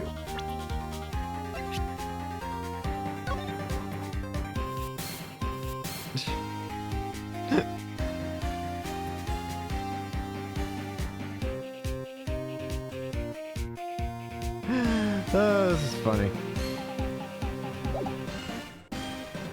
That's cute. Ambassador Alba? And now the Steel Samurai will proceed to enter the Kingdom of Alabas to shake the hand of the ambassador. The Steel Samurai isn't only here for the two countries tonight, but rather can be thought of as a goodwill ambassador for our own country as well. There he goes, off to spread goodwill to the world. I swear to God, he is going to die, isn't he? He really does seem like a goodwill ambassador, doesn't he? Okay, we're shooting the next segment now. Cue camera. In just a few seconds, the Jammin' Ninja stage show is set to begin. After the show, the Jammin' Ninja will enter the public of Bobble. He is set to meet the Ambassador Bobble at that time. The Jammin' Ninja show is about to start. We've got to get back to our seats. Regrettably, I don't have much of an interest in ninjas. Well, this show will change your mind. Come on, we have to hurry. Damn it. If you miss me in a second of the Jammin' Ninja's awesome thing, I'll never forgive you. I suppose you're not about to give me much of a choice here, are you, okay? Fine. What was that? I could listen to a ninja march for Death's Lullaby a song all day. Super playing that sad melody really brought a tear to my eye. And his heart-wrenching voice. Now that's the Jammin' Ninja's greatest weapon. It was alright. It wasn't anything spectacular. Those pieces of the Jammin' Ninja merchandise over there. I've got to have them. I especially want the hair sticks they're selling exclusively at these shows. You will pay for them. Exactly like the ones the hero and Princess Misola wears in her hair. Anyway, Hold it right there, Mr. Edgeworth. yes? You're thinking of going home, aren't you? Well, it doesn't seem likely that the Yalagarasu will be making an appearance tonight. Most likely it was simply a prank. No way. I just know the Yalagarasu will show up. But I thought you said that the Yalagarasu doesn't send calling cards. Yeah, I did, but... I figured from the very beginning that this would wind up being a wild goose chase. But that card she sent was a genuine fake calling card. A genuine fake? Well, how can I word this? Yagarasu's mark that's on the calling card is exactly the same as my mark. Get it now? We got a problem! Uh-oh. Whoa, whoa, whoa, whoa, whoa. The young girls have been spotted in Best! What? Hear that, Mr. Edgeworth? Ha! See, finally that's how you show yourself, you phony. Kay, no! Hey, what gives? I'm sorry, but I will need to search you before you may enter. Oh no, Kay's gonna be suspected now. What the? Hey, the steel samurai just waltzed through, straight on through without one. If you don't hurry up and let me through, my phony's going to escape. Okay, a country's embassy is considered to be a part of the country itself. If you don't go through the proper procedures to enter the country... Sir Edgeworth, I'm going to enter your bubble and climb over the wall into Albus. Hold it! Idiot! You would tell a prosecutor straight out that you intend to illegally enter another... Kay, are you listening to me? Kay! Kay Verde, and I'm coming through. Yes, and welcome. Somebody stop her! Anyone! Damn it! Oh, God. What is that sound? Kay, where are you? Don't tell me you really did find some way over this fence. What's that sound? Fire! This is too big for us to handle! Looks like the Yagarasa came to Bobble too! What the... You... Cousin Yagarasu! Okay, you better be alright, wherever you are. Okay? No! No! Stop! I told you it wasn't me. Idiot. Hold it!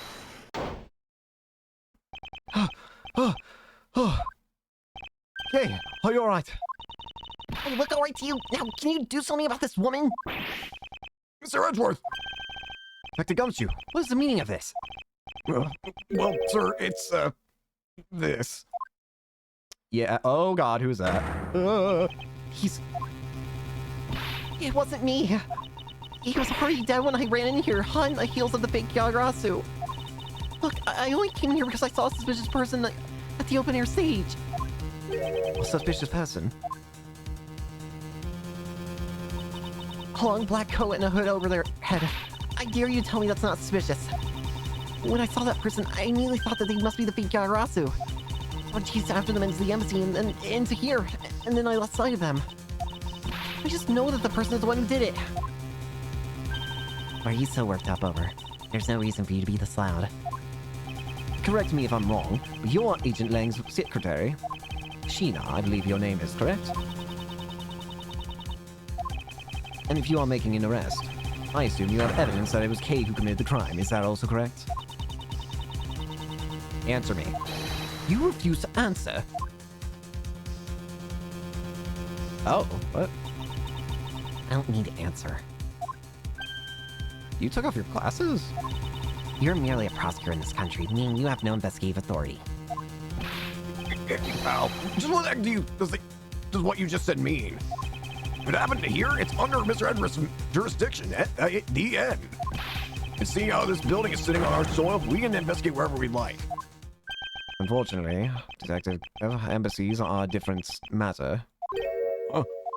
This office is considered to be a part of the Republic of Babel, which means that anything that happens in here defaults to the control of the Babelese government and Babelese law, giving them exclusive extraterritorial rights. Extraterrestrial what? Rights? Sir, do you really believe that the truth is out there? Basically, our country's laws do not apply inside the embassy of another country. That's what was agreed to by our respective governments. Our authority to investigate was effectively nullified the second we entered this place, which means we can do little here in this situation. No way, sir. Please leave this matter in Interpol's hands and go home. Mr. Edgeworth. Hey, you're not... Mr. Edgeworth! Huh? In that case, allow me to join your investigation. Miss Von Karma! Von Karma! Ambassador Paleno, I truly appreciate you allowing me to join the investigation. It's really nothing. Manny was my secretary, so of course I want to help you as much as I can. In fact, it's a blessing that eligible agents were able to make it so quickly. Francisca. Well, I never imagined that I'd meet you here of all places. This is an embassy, meaning you have no authority to conduct... Hold it! Already? What is it? I barely started talking. Ambassador Paleno. And you are? I'm Miles Edgeworth, public prosecutor. I ask that you please allow me to investigate this case as Miss Von Karma's assistant. Assistant? Miles, what the heck do you think you're... Please, I implore you, Ambassador Paleno. Very well. I'll be counting on the two of you, Miss Von Karma and Mr. Edgeworth. What do you mean by you'll be Miss Von Karma's assistant? I don't exactly have a choice, do I, Detective? If I don't become Francisca's assistant, I can't participate in this investigation. There you go again, running at the mouth with that aloof expression on your face. Francisca, please. I don't know what you're planning quite yet. But at least I do know one thing, that you are now my subordinate.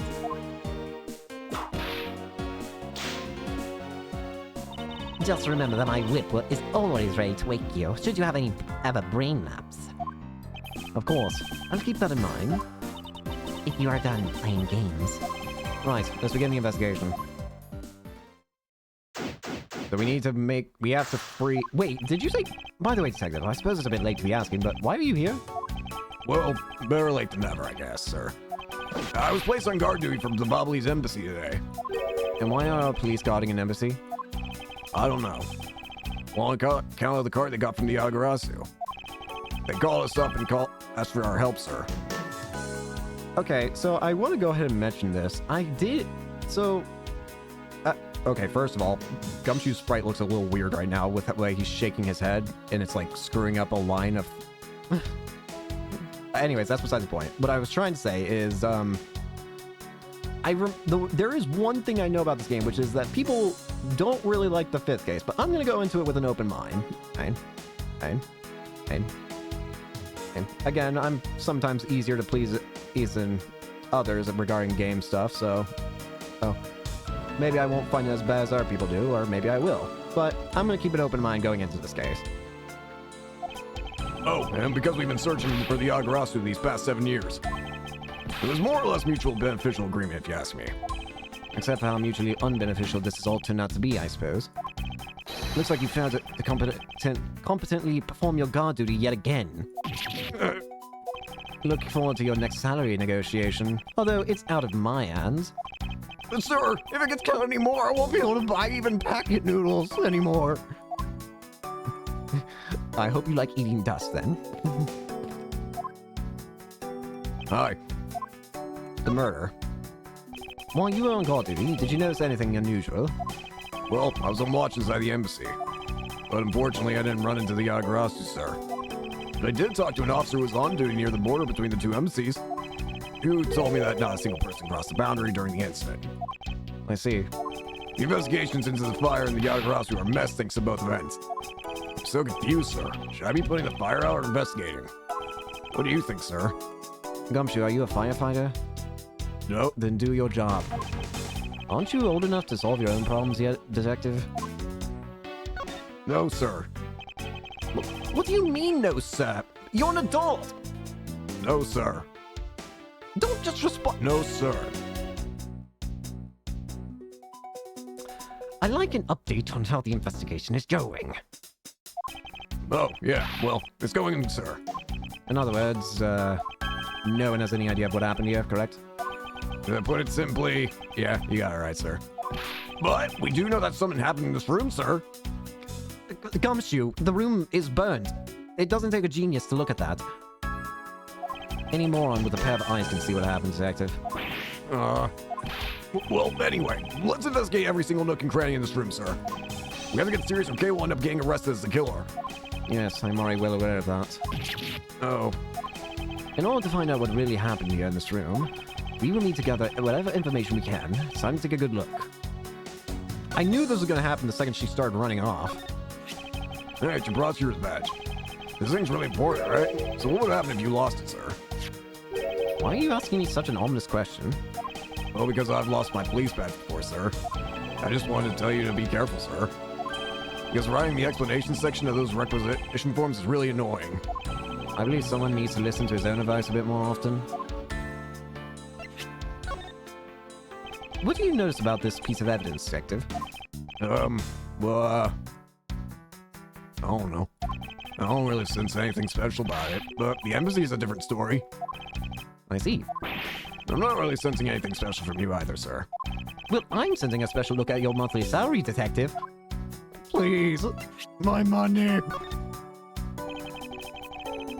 Please.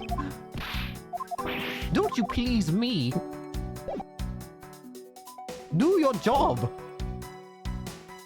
Alright, there's immediately something that catches my interest, honestly, which is this statue. Because it's a national treasure, can I ask you please not to touch it? I'm afraid the only ones allowed to touch it are myself and the Secretariat. Hold it! But there's a possibility that it's related to the murder, wouldn't you agree? Hey, Mr. Edgeworth, why don't we give it up for now? We enforce them to let us investigate later when we find some solid proof. I suppose I don't have a choice here. Especially one of the prima duct statues Kay was talking about earlier. Is it just me, or does this man look just like the Steel Samurai? It could be twins. Babble's prima duct statue.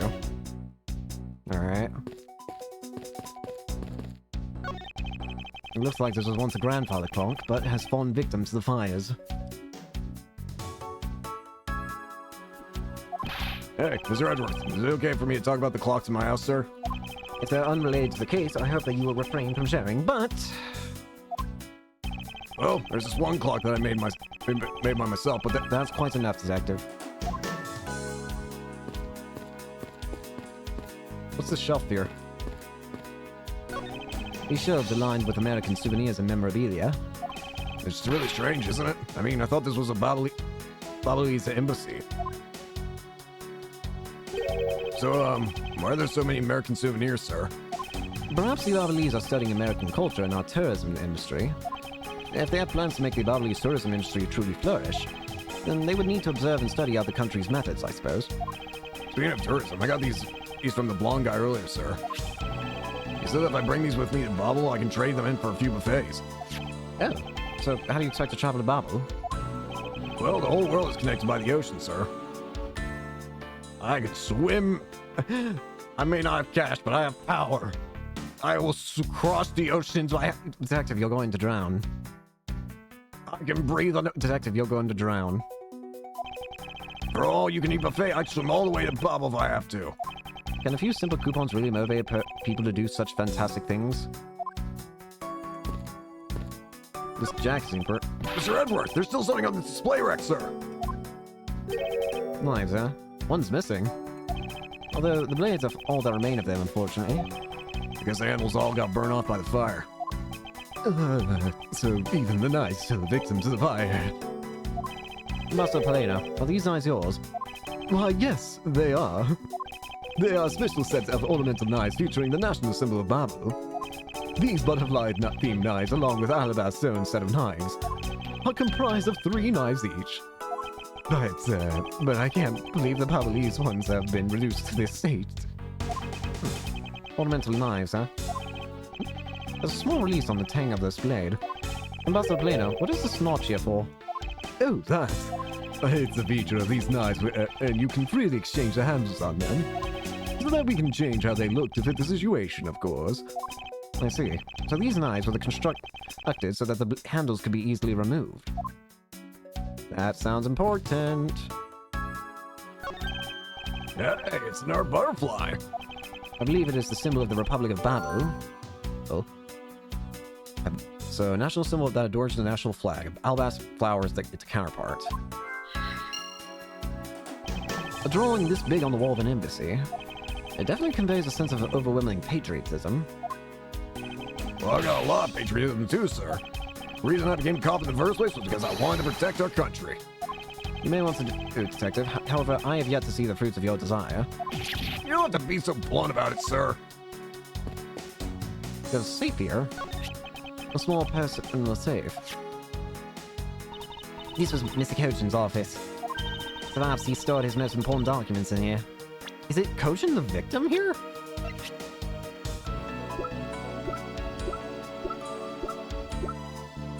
The victim, yeah.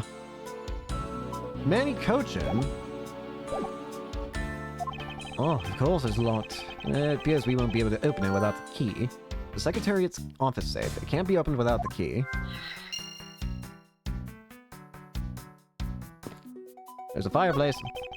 That's some fireplace. You know, it really gives this place a mansion-like quality, don't you think, sir? Ooh, if these are stable in every Bubbly's house, then I bet Santa Claus pays them a visit, too. So how old are you again, Detective? Let me through. Sorry, but Interpol is still conducting its investigation beyond this point. I'm a subordinate of Miss Lonkana. Is there some reason for why I'm being denied access? My superior clearly stated, don't you dare let anyone near the site, you got it? If I let you examine the site, my superior would get really angry at me. You know, Mr. Edgeworth, I feel really bad for the guy, so why don't we just do as he says? Yes, I suppose we might as well. The ceiling fan must have fallen from the ceiling. Ceiling fan? What does one of those do? Exactly what it sounds like it does. It's a fan that is installed on one ceiling. Well, if I have one of those in my room, I bet I'd go dizzy from staring at it as I slept. Detective Gumshoe, in the real world, we close our eyes when we sleep.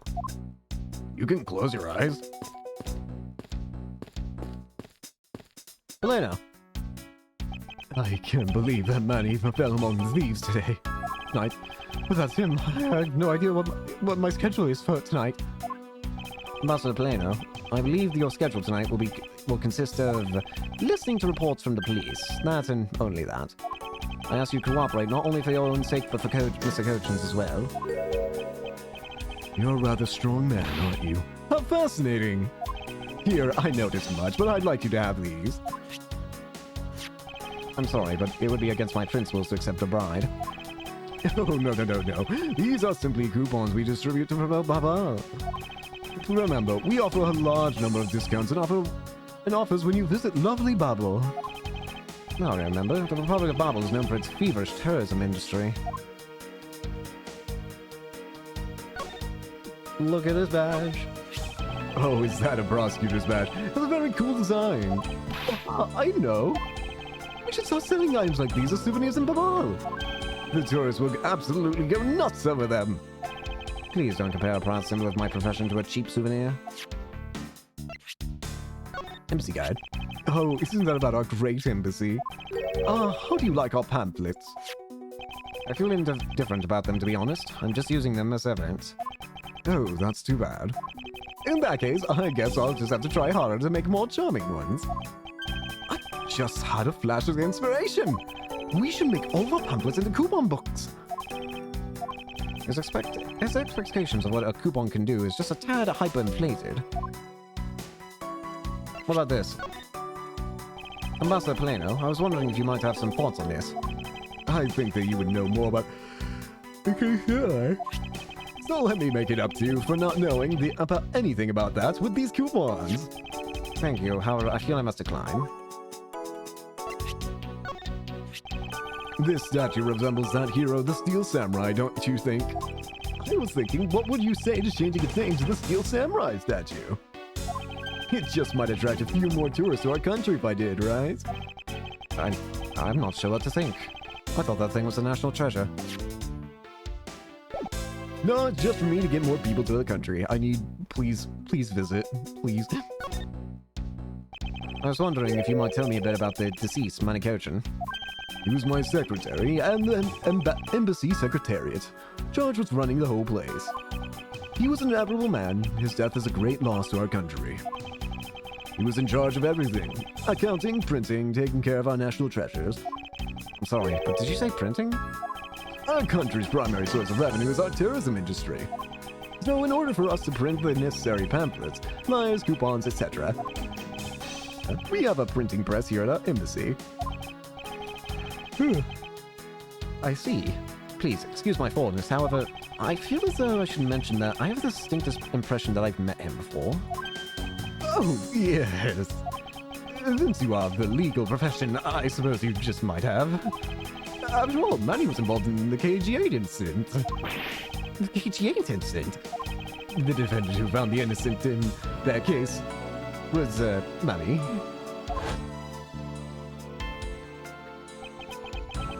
So your Mr. Manny... Mr. Cochin is the same man as the one in that case? It's been 10 years. Manny recovered personally from that case and dove enthusiastically into his job. He was the one who planned this event and was to oversee this embassy's renovations. It really is a shame. He had such a bright future ahead of him. Renovations? What do you mean by that? What exactly did you mean earlier by renovations? We can't have tourists and visitors to our embassy think we're a poor nation, can we? So, renovating the embassy is something of an investment. We may have a rather paltry budget, but we're trying our best to make do. However, I guess the only person who could have helped us do our best is now no longer with us. Okay.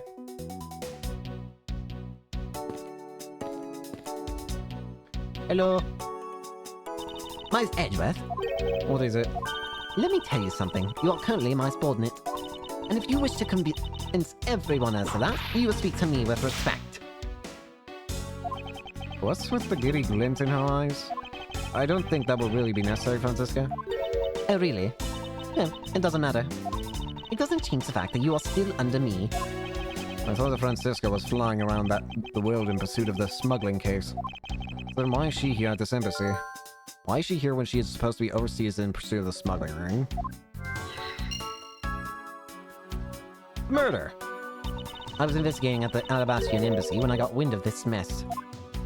Ah, that's right. The Algarasu was due to appear at the embassy as well. Yes, but the difference is that we didn't have a fire over there. Although, there was an incident at the Alabastian embassy as well. But I left Agent Lang in charge of that case and came over to the Babalese embassy. Oh, so Agent Lang is here as well, huh? I see you've met. Well, he's in the Alabastian embassy acting as a bodyguard for Ambassador Alba. However, he seems to have a different reason for being there. So the suspect in the murder that occurred in this office is that little girl I see. Is she perhaps trying to be the Algarasu? Kid would never harm a soul, sir. Okay. You remember, do you not? About the case we investigated together 7 years ago. That girl is the daughter of the victim in that case, Miss Faraday. So she's a feisty little girl.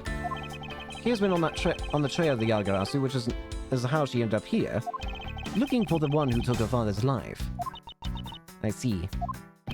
Kid's tried so hard, but you know what? The Yargarasu just keeps on tricking us all. How so? The Yargarasu sent a card saying, I will be the heir to steal your dirtiest secret. The card warned that the Yargarasu will steal the embassy's dirtiest secret. Well, all we've had is an arson and a murder. The lab boys are going in circles. You know what this is, sirs? A breach of contract, and it's going on the rap sheet. If you ask me, I'm perfectly fine with the fact that nothing was stolen in tight. I do wonder, though, if Callisto Yu really is the Algarasu. Look at this badge. What about your prosecutor's badge? I have one too, you know. Oh, yes, so you do. But seeing as I'm not currently a proper prosecutor, I thought I'd give presenting it a try. Is that any way for you to act towards your superior? Okay, maybe I should have seen that coming, as if threatening a whipping is a proper way of lecturing someone. I hate you. I am stronger. I'm better than you. Miss Von Karma, what do you think of this piece of evidence? Well, since you asked so nicely as my subordinate, I'll answer you. However, as your superior, I must also make sure that my subordinates grow on the job. Therefore, please gather your own thoughts together first, and then try presenting again. Simply, I don't have any thoughts about that would have sufficed. Look at this CEO Samurai. Who? Look at this towel. Towel? I meant to say tower. That's a pretty painful tower, I'm not gonna lie.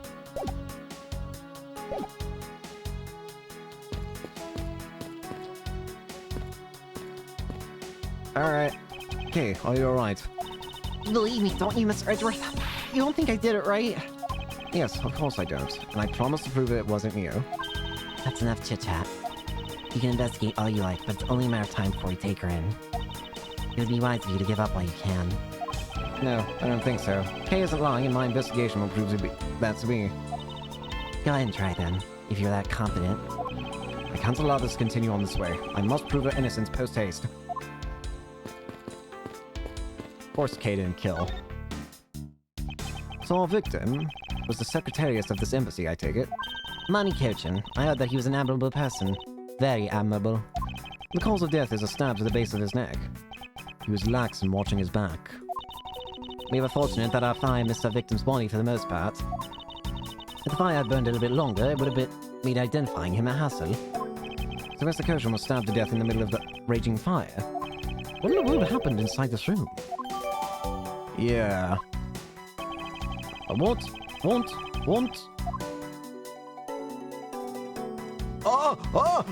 Key! There appears to be something in his pocket. This key.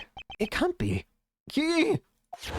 Isn't this the Yaragarasu's key that was stolen 7 years ago? Well, that's... 7 years ago. Oh! You mean that case where I was framed, sir? Yes, it's a piece of evidence that stole the life of Kay's father 7 years ago. Which was then stolen by Callisto Yu. What? Mr. Faraday was killed with this key, sir? I thought he was killed with a knife. The key is a knife, idiot. Scruffy. At the very least, try to remember the details of the crime you are suspect in. Francisca, as you will recall, Detective Gumshoe was not present when Miss Yu made her escape. Plus, even among law enforcement, only a few knew of this key's existence. I doubt that a new rookie at the time would have been made privy to such knowledge. I feel like the victim right now, all trampled on, sir. I suppose I'll just have to fill you in now. The secret to this key is... it's a knife!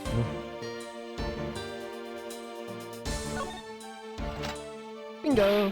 Whoa! That's amazing, sir. It's like some kind of magic trick. A murderous magic trick. The Yadagarasu's key.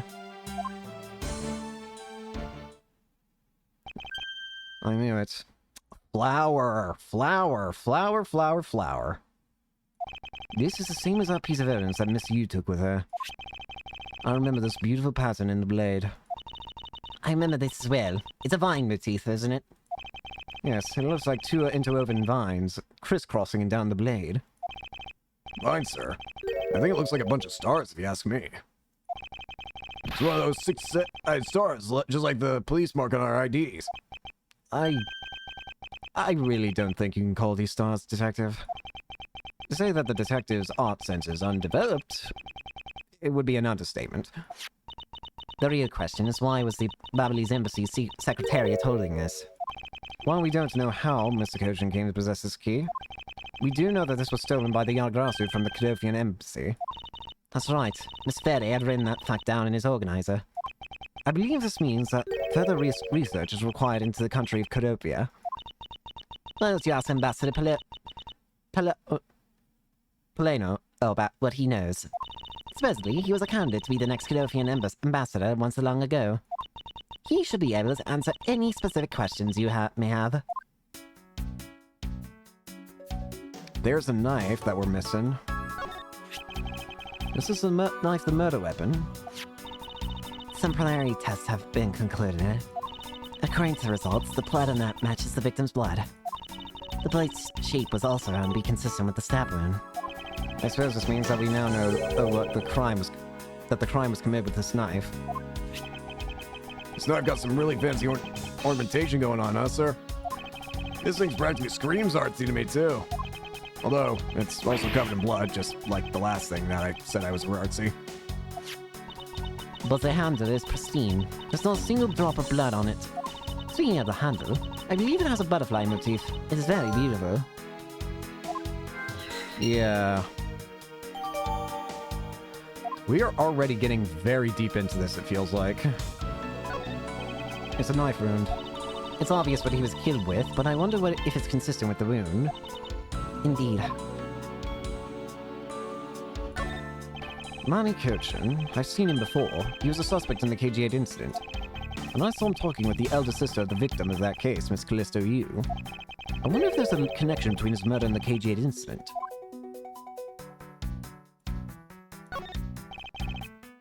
Yep.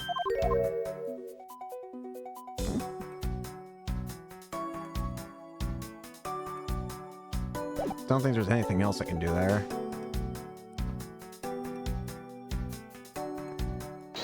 Alright, it's time to put some pieces together. So, the motive on the handle, knife handle, is the butterfly of Babel. So this knife comes from this room, right? The design on the knife's handle it greatly resembles the special Babel-used species of butterfly. It does, doesn't it? Plus, it says right here, this knife is property of the Republic of Babel. Perhaps this means that the knife was used in the crime was found right here in this room.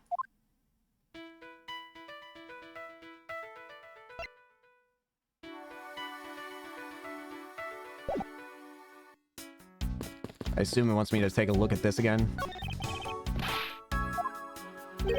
Knives, huh?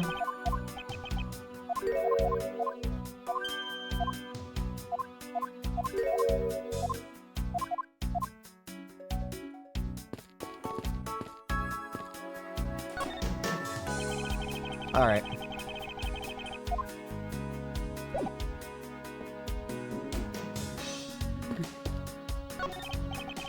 I didn't know if I'd already talked to you before for some reason. Oh, right, I'm supposed to talk to you. The Cadopia. Ambassador Plano, I was wondering if I may ask you about Cadopia. Cadopia? Alright, what would you like to talk about? First, I'd like to ask you about this key. What about this key? I found it sticking out of Mr. Kochin's pocket. I believe it originally belongs to this embassy. Is that correct? Upon closer inspection, it seems that this key is shaped like a butterfly. That's not all about this key that key. It's also capable of changing into a knife. Oh! How fascinating! Is it possible that the ambassador didn't know about the existence of this key? In its knife form, there's a flower mark at the base of the blade. Oh, what? I guess this knife might be from when we used to be a part of Cadopia. Hold it! Wait, what? And how did you come to that conclusion? It has both the Cadopia national symbols, the butterfly and the flower. Yeah, that makes sense. I suppose Manny used this key here at the embassy back when we were still in Cadopia. Really? Oh! Wait! Ambassador Plano, this key was stolen from the Cadopian embassy 7 years ago. By Callisto Yu, otherwise known as the Great Thief Yagarasu. Oh, really? You were not aware of that, that Miss Yu had broken into this embassy at that time? I'm sorry, I can't be of much help. I'm not very familiar with the details, you see. I only became the ambassador after Babel became its own independent nation. But if Manny was still alive, he would probably know about what happened back then. Mr. Kochin and Miss Yu know each other 7 years ago. But that doesn't explain why I found the Yanagarasu's key here in the present. I think I know why. I think we can finally find out what that key's for. Lock safe with the key at the embassy.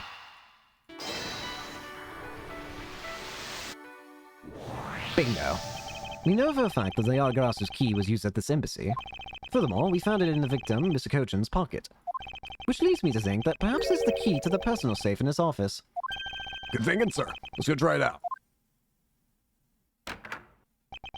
It appears I was correct. This key that was left to us in the victim's pocket, it literally turned out to be the key to the next piece of the truth. What do we have here? Hey, there's nothing inside. You think the Yagarasu made off with it, everything? Sir? No, Detective. I believe all we need is a closer look.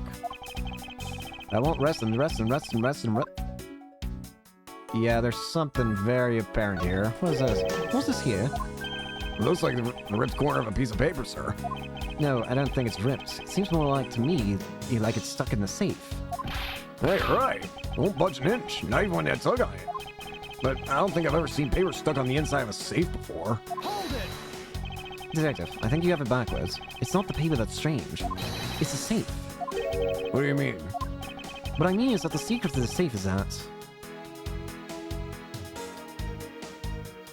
Is there 2 compartments? Even just eyeballing it, you can see that the inside is a bit too shallow.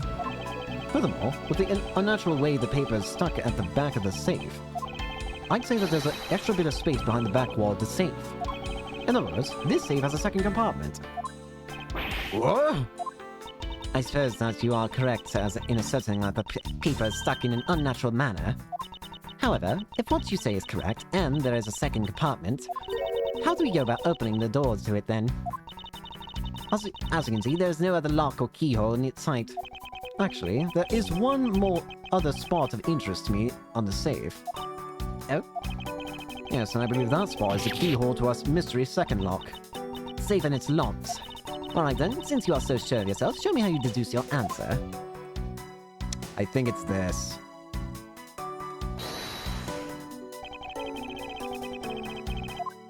Connect this with the Yagarasu key. Doesn't the shape of this keyhole remind you of something, Francisca? I knew it. It looked like one of the blades. So it's not just a key. The key form is not just a key, but the blade form is also a key. That's actually really smart. The shape. It does look very familiar. However, I believe it's simply an asshole for the safe's lock mechanism. It's just for keeping the door shut, nothing more. Hold it! Nope, you're wrong. Is that so? The person who used this safe, Mr. Kojin, made sure this safe had 2 compartments in order to hide something. Do you honestly think someone like that would allow the keyhole to be to the hidden half to look so obviously like a keyhole that even the average person could figure it out? You can't be serious. Are you saying that this holds the keyhole to the hidden compartment of the safe? That's precisely what I'm saying. And I would prove it to you right now. That the Yagarasu's key is the key that will open it. Objection! The Yagarasu's key? Miles Edgeworth, this had better be a very bad joke. Sorry, but this is no joke. The Yagarasu's key is the very key that will open the second compartment to the safe. We know that this key opens the first compartment of the safe. But the keyhole you're talking about is of an entirely different shape than that of the key. You're right. But we don't need the key part. We need the blade part. Let's go over this again, shall we? The Yagarasu key was originally made to open Mr. Kojin's safe in the Cadopian embassy. We confirm that as fact by opening the door to the safe with it. Now, let's take a look at the back end of the blade. Look at the knife portion head on. What do you see? What are you talking... Ah! It appears that you've come to understand what I'm talking about. When viewed head on, the knife blade is the exact same shape as the keyhole. The real function of the knife portion is to act as the key to the hidden portion of that safe. But that's preposterous! Because it looks like a knife and was used like one to kill Mr. Faraday 7 years ago, we fell under this misconception that it was always meant to be a knife.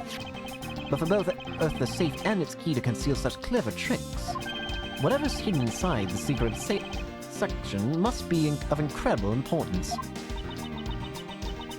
Then, if it's even possible that what I've been searching for is inside. Scruffy, hurry up and open that safe! Yes, sir! Opening it now, sir! What the? Huh? These items, It's a bunch of funny shaped things. I guess they're pieces of art. Huh, sir? You're on the way! You're on the way. Now move, Scruffy. I didn't think I was in the way. These pieces of art, they're identical to the ones that have been stolen from various countries around the world. aha! I figured as much. These are the treasures this section of the safe was to hide from view. I believe a more thorough examination is required. I'm most curious about that paper, though. This is the document that we thought was stuck earlier. I wonder what it's about.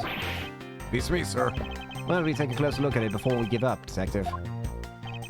Mr. Kojin's name is written here on the last page. I wonder what the significance of this document is.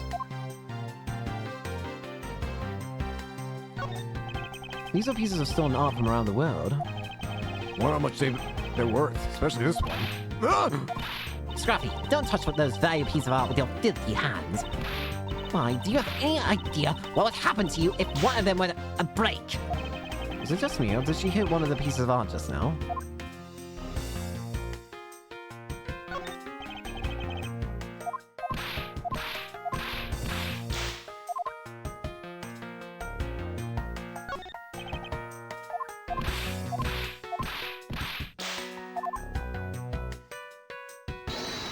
Let's look at logic real quick.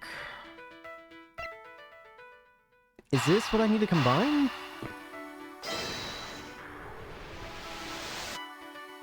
Oh, it is. To steal your dirtiest secret. Is it possible that the dirty secret that Yagarasu was out to steal is in this very room? Dirtiest secret. Francisca, you're in pursuit of some dirty, underhanded dealings yourself, are you not?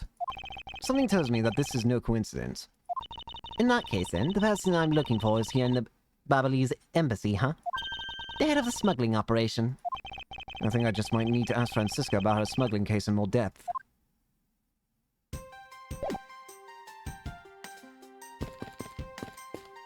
Francie! Fran! Smuggling. Francisco, when we last talked, you said that you were on the trail of a smuggling ring. I suppose the reason you are here right now is to relate to that. Yes. After analyzing the intel we've gathered from various countries, this embassy rose to the top of our list of sites to investigate. And this is what tipped us off. The accounting document. It's only one page of the whole thing, so we're not sure about all the details. However, it's enough for us to grab onto the tail of the beast. For you see, this type of paper was made only in the Kingdom of Cadopia. Which means that somewhere in the countries of Alaba and Babel is the head. The one pulling the strings behind the entire smuggling ring. That's Francisca for you. She's amazing, pursuing this case with all she has. Alrighty. I think I know where that goes. We saw the papers over here.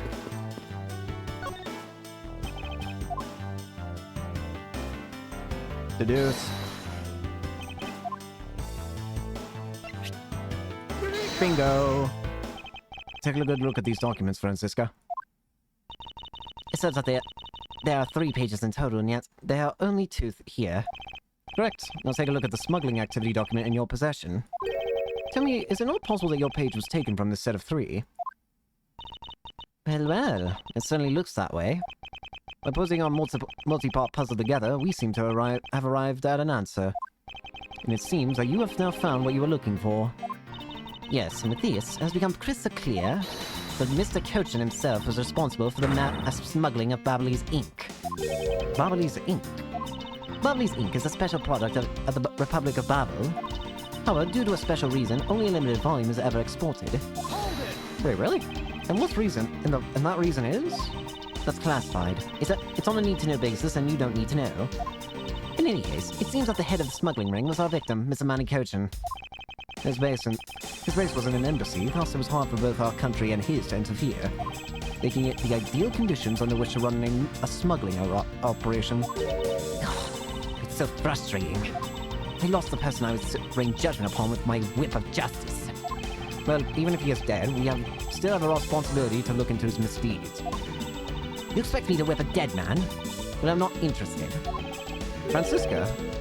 You have standards? No, you must know that Manny Cochin was the suspect in the KG-8 incident. Of course I know. On top of being the head of the smuggling ring, there's the matter of what really happened in that case that needs to be resolved. Investigation complete. Are you done desking?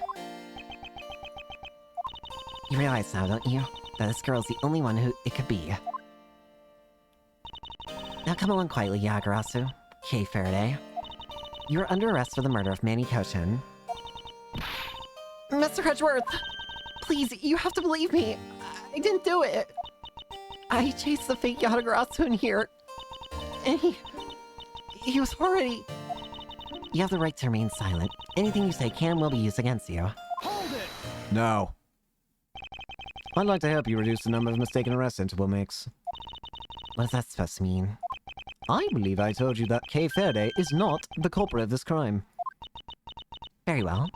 I suppose I have no choice. I'll show you just how foolish your claims are. Here we go. Sheena. Why arrest K? Even your police confirmed that the Yatagarasu infiltrated the Babali's embassy tonight. Utilizing the confusion caused by the fire, the Yatagarasu snuck into this embassy. Furthermore, this girl claims to be the Yatagarasu. And most importantly, other than her, there is no one else in here with the body. Your reason for suspecting Kay is because you think she is the Yatagarasu? Exactly. But it isn't just me. She calls herself the Yatagarasu. Look, how many times do I have to tell you? I was only out to capture the fake Yatagarasu. Imposter or not, it matters not. A Yatagarasu is a Yatagarasu. Very well. I shall prove that Kay is not the Yatagarasu who killed Mr. Kepmani Kochin. Go ahead and try. Show me what the prosecutors of this country are made of. Why arrest Kay? Even your police confirmed that the Yatagarasu infiltrated the Babali's embassy tonight. Hold it! They may have confirmed it, but are you telling me that no one could catch the thief? If so, you're basically admitting that the Yatagarasu that the murder eluded us. Of course, I chased after Yatagarasu that entered the Babali's embassy right away. And that is also why I'm making this arrest right now. Because at the end of my long chase, there was only this girl. Ugh. In any case, this is what I believe happened tonight. Utilizing the confusion caused by the fire, the Yatagarasu snuck into the embassy. Hold it! The confusion caused by the fire? Are you saying that the Yatagarasu was not the arsonist who started the fire? A suspicious person in a long coat was spotted in the area. Officers in the area claim to have seen that person start the fire. It sounds like we have a phantom in our midst. Yeah. In a way, he could be considered a phantom with the way he randomly appears. This girl claims to be the Yatagarasu. Hold it! Just because she calls herself that, it doesn't prove that she is a killer. No, it does give her a motive. Yatagarasu in a card saying, I will be there to steal your dirtiest secret. Furthermore, there are documents pertaining to some smuggling activity in this room. She obviously wanted to steal them. So she killed Mr. Kochin for the key. I see. Her logic is very sound. I expected nothing less of Agent Lang's secretary. However, that statement just now didn't sound right. It might just be the opening I need.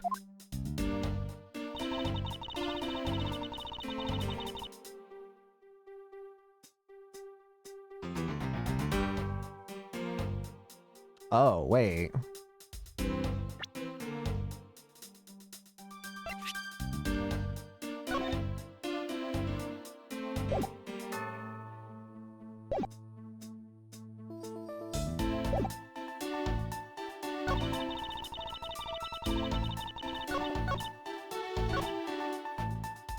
Hold it!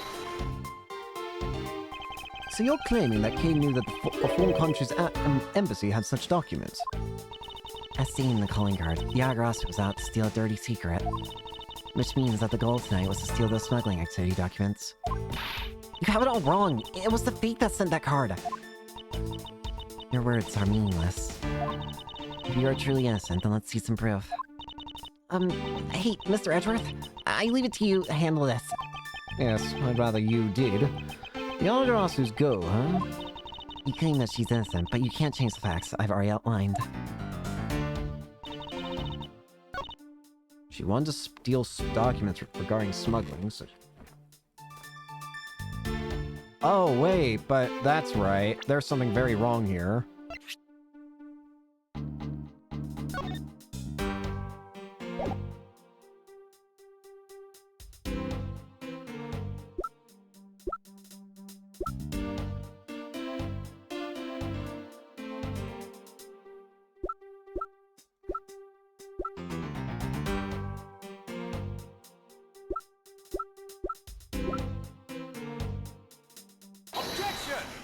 These documents still exist. So, what are we talking about? Agent Shino, I regret to inform you, but there's a flaw in your logic. Oh? Even if you claim that she is the killer and the Yatagarasu, I'm certain that securing the smuggling documents is not the motive behind the murder. The key to the safe in this room was found on Mr. Kochin's body. Furthermore, the Yagarasu would not be so stupid as to leave without the documents. Yeah. By the simple fact that the documents were still in the safe when we looked, it's obvious that the killer's target was not the safe at all. And perhaps he didn't know that Mr. Kochin had the key on him. Do you see how obvious it is on him? If that's the case, then why would she have needed to kill him? Because I can think of no reason for her to kill him if she had not known that fact. Need, reason. All of this is simply our conjecturing.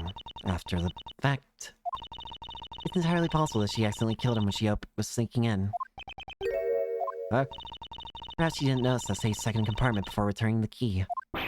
The fact still remains that Mr. Kochin was stabbed to death. Objection! But you have no definitive proof that it was Kay who committed the act. Actually, I do. I saw her holding the knife she used on the victim with my own eyes. What? Allow me to tell you a bit more about the evidence that will put her away behind bars. Definitive evidence. This ain't good. The knife wound on the body is consistent with the blade of the knife. The knife with the butterfly handle is the murder weapon, which the killer was holding. I assume she obtained the knife from the display rack and used it on the victim. The knife is a part of a special 3-piece set, which has a design like no other. The evidence in the testimony at all points to the girl. There's no counter-argument. Actually, there is. This is your definitive evidence? You see now that she is definitely the killer, right? No, Mr. Edgeworth, you've gotta believe me. I saw a suspicious person in a long black coat outside the embassy, I swear. And you came here because you were chasing this suspicious person down. That's right. I ran to this office only because I was chasing after that person.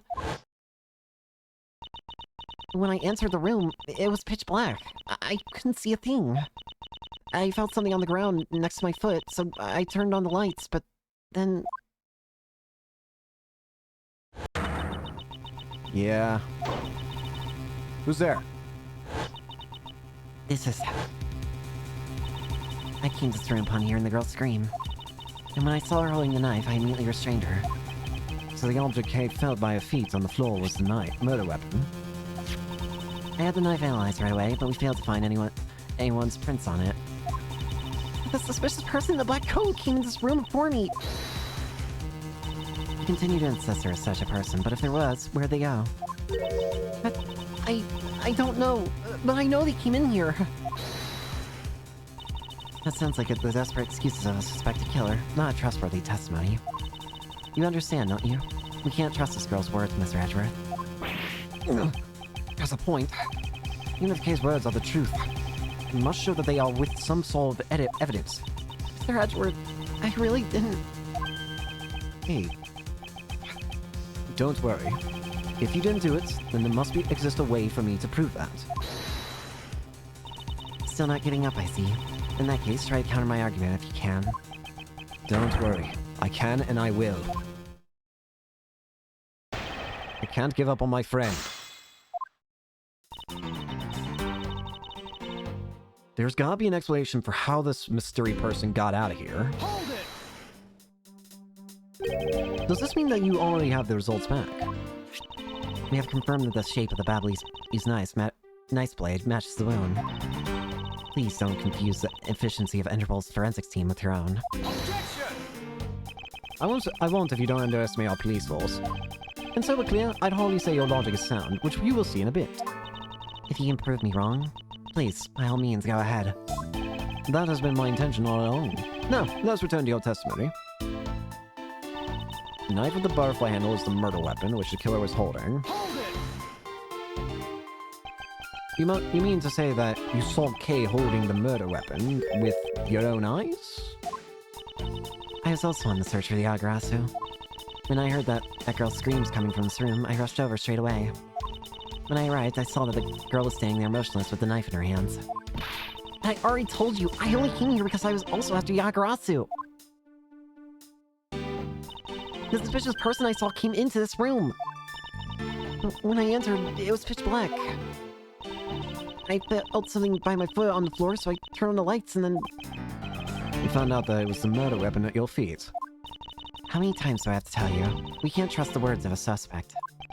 And the only thing you'll accept is evidence, is it? That's the only acceptable way to counter an agent of Interpol on the scene of a crime. Mr. Edgeworth, do you have some kind of evidence that can prove me innocent? I think I do, because there's one piece of evidence I find to be a bit interesting. I think I need to carefully examine that piece of evidence again.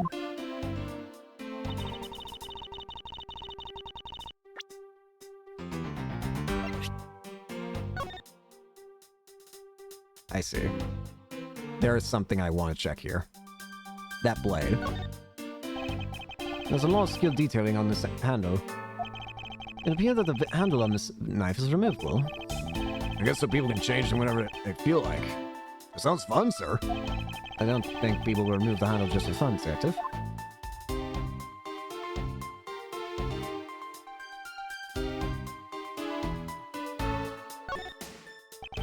So this is what took Mr. Koshin's life. Some of his blood is still on the blade. Wow, I've been a detective for 7 years already. I've seen a lot of weapons in my days. The knives that were used to kill are always the hardest for me to bear. Yes, unlike guns, this was the one weapon where you're likely to find the victim's blood on it. Yeah, just like how this one is practically drenched in it, huh, sir? Despite that, it looks like the blood managed to miss the handle somehow. Ah, that's what's getting... Yeah! I wonder... That's the problem. There's no blood on that blade. Or on that handle. But with the amount of blood that's on the blade... That doesn't make sense. There should be even a drop. Objection! So where is it? This is not the complete murder weapon. So the murder weapon was a knife with the butterfly design on it. But is that really the truth? What are you getting at? I'd like for you to take a look at this.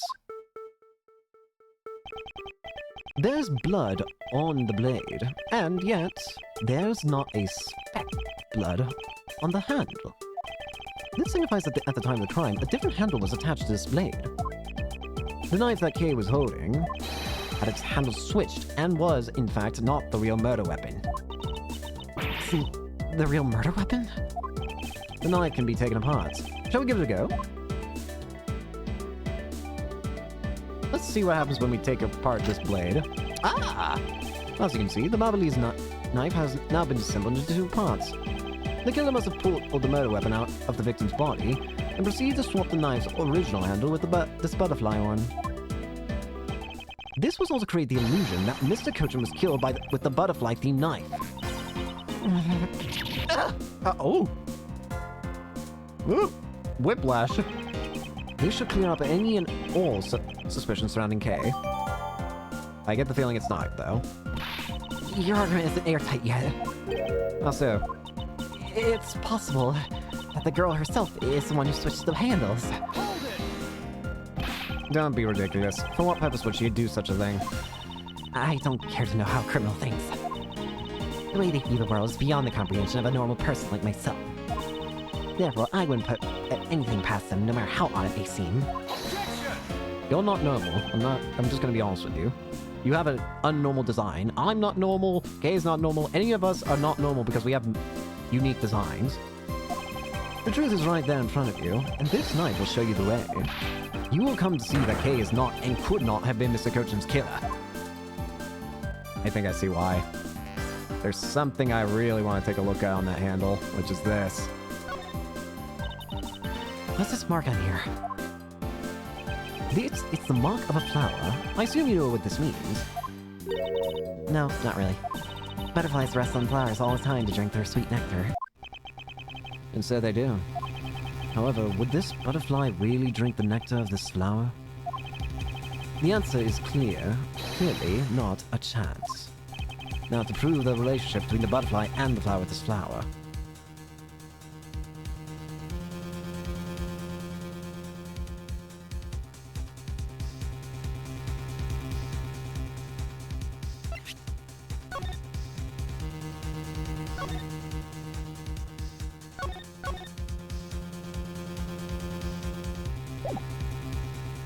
Is it this? Take that! You can't be serious. It appears that you've made the connection. The flower on this blade is designed after a certain country's national symbol. That's right. The Kingdom of Alabast. In other words, this blade is from the one of Alabast ornamental knives. This part of the knife handle has Barbel's national symbol of the butterfly on it. Therefore, it is undeniably Barbelese in origin. But as we both know, you can't kill someone with just a knife handle. Incidentally, when exactly did the murder occur again, Agent Sheena? After the fire had broken out. That's right. Kay entered the Barbelese embassy after the fire had taken place. Furthermore, she had not been to the Alabastian side of the building before then. On top of that, not a single person passed between the two countries during the fire. Which means that Kay could not have transported an Alabastian object over here. This makes it impossible for her to be the true killer. Whoa! Way to go, Mr. Edgeworth, sir! What a great victory! I get the feeling someone else is about to enter and say no. Huh? Hey, why is everyone so quiet? I'm happy we got this far and clear Kay's name. But what worries me now is what will happen next. Objection! What is the meaning of this? An Alabastian knife here. Do you mean, how did this find its way to the Republic of Babel? Oh no, this is gonna become some sort of like... this is gonna become some kind of giant scandal, isn't it? It didn't just find its way over. Rather, we should focus on how it was smuggled over. You know what? My brain hurts just thinking about while we're just standing around. Thinking while you're on the run? Now that's the way a real great thief operates. Okay. Oh, thanks a bunch, Mr. Edgeworth. For proving me yes, I mean. You believed in me the whole time, right? Tell me you did. Not really, but... Come on, you don't have to be shy about it. Uh-oh. Your argument is still not airtight. Would you care to elaborate? I understand now that the girl didn't commit the murder. However, there's still the possibility that she is the Yagarasu. Again, look, how many times do I have to explain it to you? I am the real Yagarasu. I'm not like that fake one that goes around setting fires, okay? Whether you're the real deal or a fake, it doesn't really matter. All I have to say is this. I have my suspicions that this girl is the one who started the fire. Objection! Preposterous. On what grounds do you suspect her of such a thing? The fact that she calls herself the Yagarasu, that in of itself is the most elegant proof. Miss Sheena. Yes? I have no intention of taking back any of what I've said. I am the great thief Yagarasu, and I refuse to allow some imposter to claim that name as their own. The path of justice is that my father pointed me towards. I will walk it the best I can. It's not good to be so stubborn.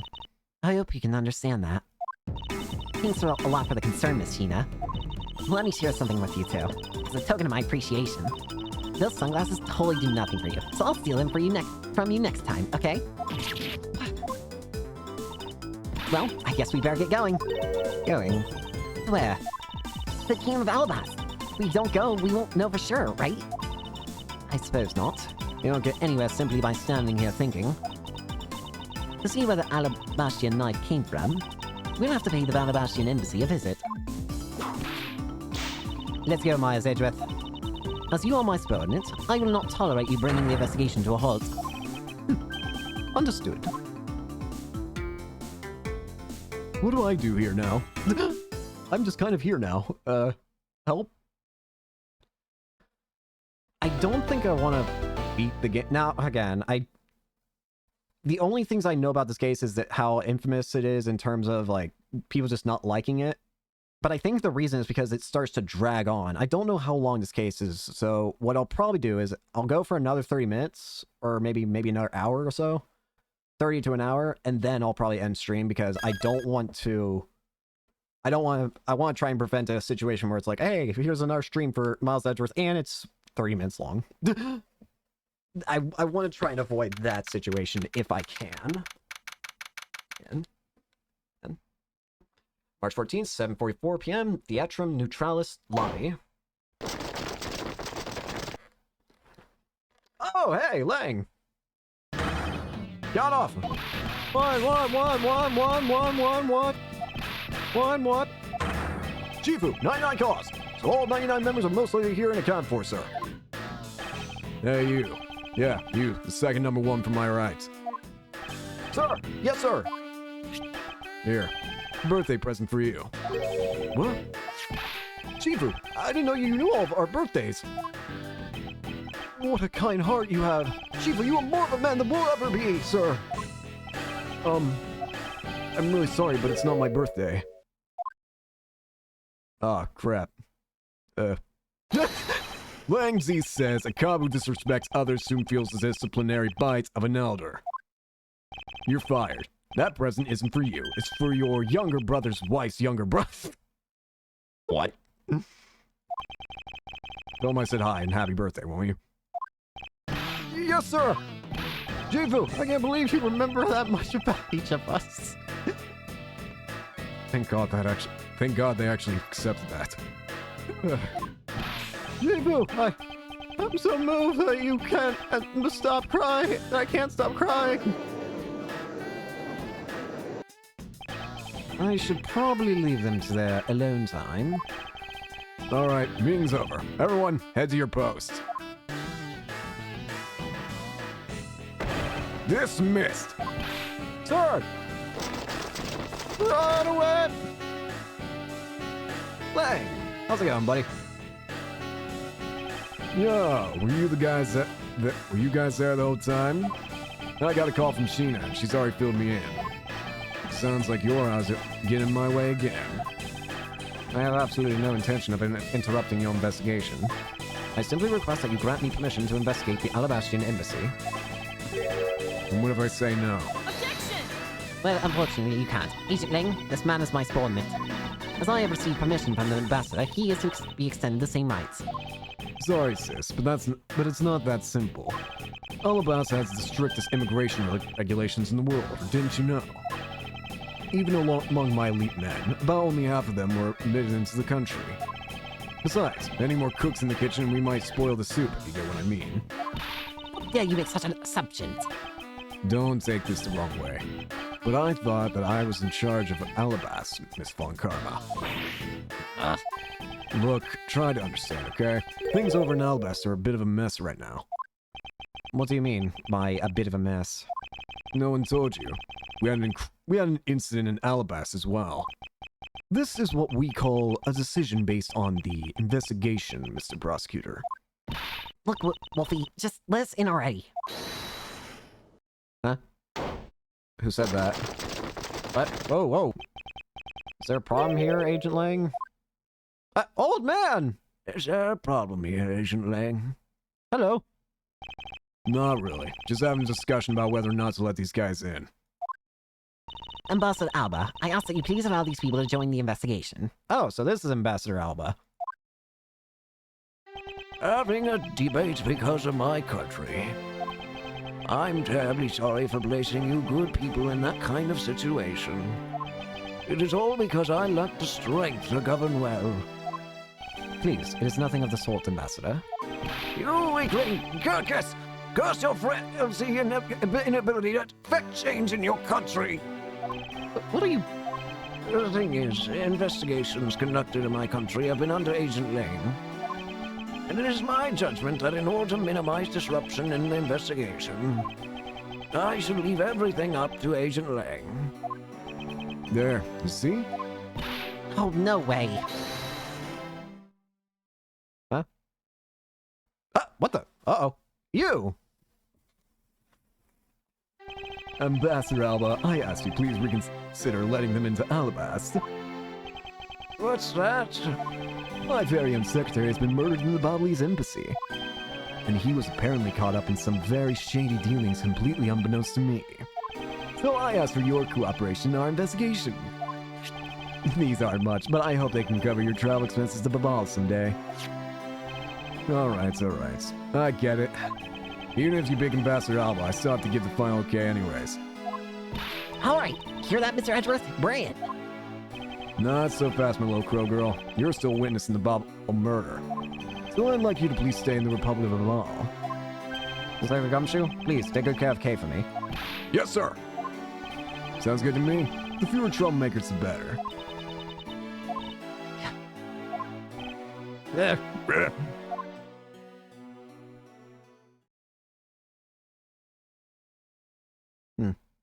Well, Hey, Mr. Edgeworth? yes? So, I want to ask for a while now, but that lady over there, is she who I think she is? Wait, who? Oh, that's right. I didn't introduce the two of you yet. Franziska von Kama, the prosecutorial prodigy. It's nice to see you again. Oh, I knew it! You're the whip lady. You may address me as Miss Von Karma. Miss von Karma, I leave the investigation of Alabas in your hands. Thanks. Rest assured, I will outsmart both the smuggling ring and the Yadagarasu. The smuggling ring, huh? Perhaps I should ask Francisca a bit more about them before I head into Alabast. Oh, and I mustn't forget to thank Ambassador Paleno for all that he has done for me. Yeah, if it wasn't for him, we'd probably be stuck. You've been granted permission to enter by Ambassador Balda of Alba. Please feel free to enter the Flower Nation, the Kingdom of Alabast. The Flower Nation, you say? Well, the garden certainly lives up to that name. Yes, it does. Our rose garden, which is in full bloom right now, is really something else. Oh, if only it wasn't. I could enjoy myself a bit more then. I don't like rose. The national flag of the Kingdom of Alabast is on display here. The crest on it features a flower. A knife with the flower design on it that we found in the Babalese embassy.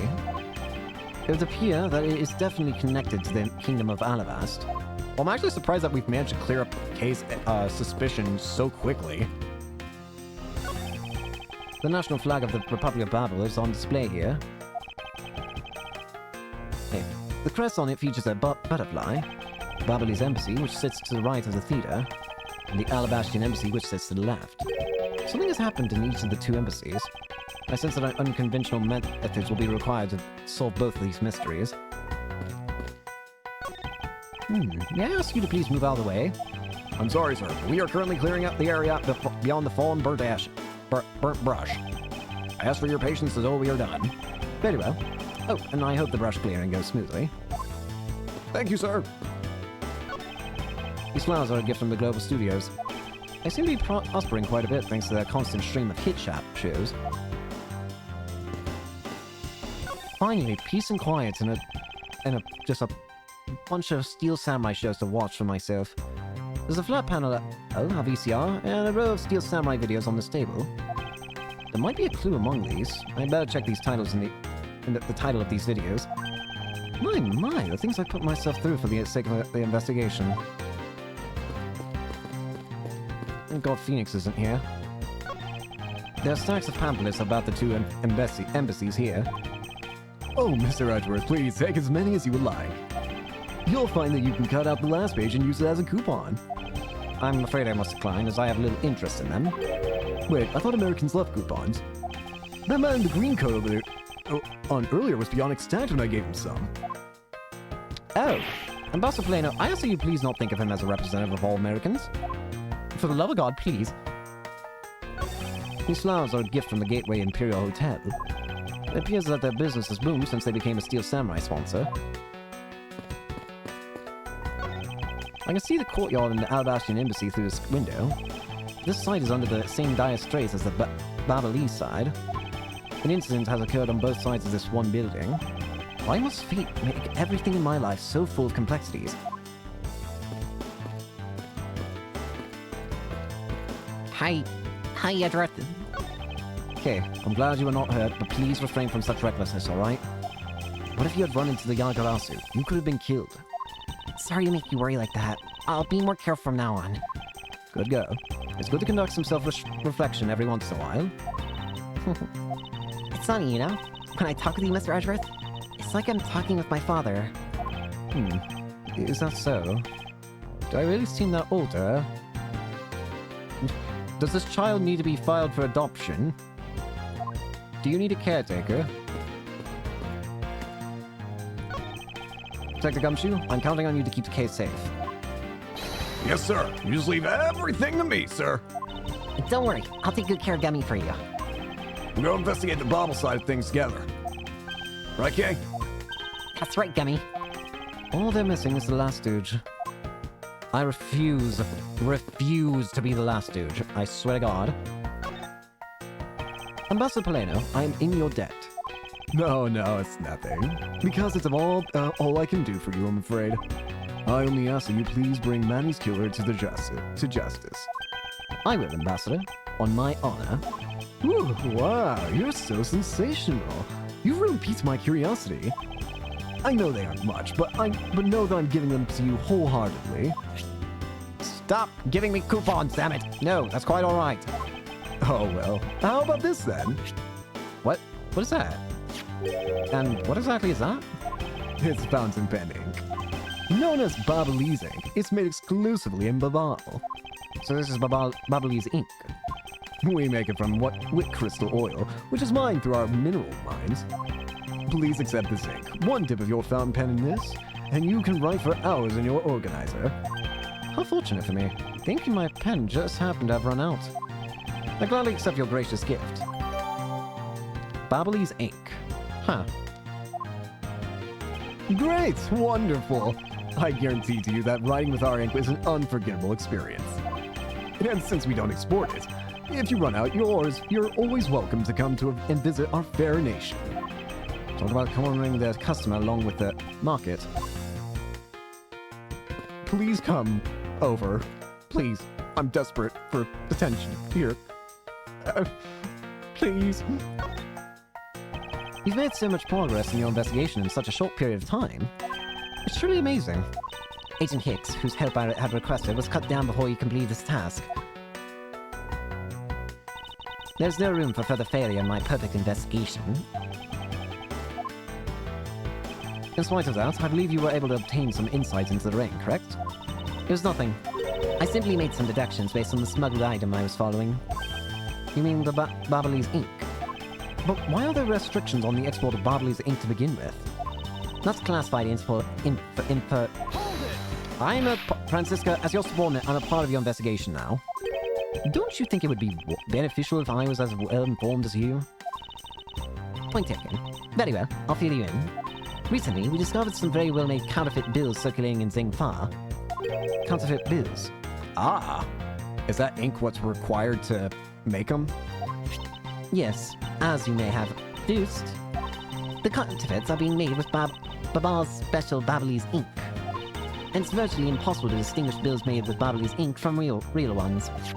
Thus, it was only natural for Interpol to keep an eye on the Republic of Babal.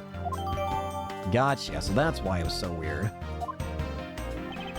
And that's where this document comes into play, correct? Correct. Mr. Coachman was smuggling large amounts of Babalese ink. Furthermore, he was charged with running the embassy's printing equipment. And that's all the evidence I need to know. Oh, that he was at the head of the smuggling ring.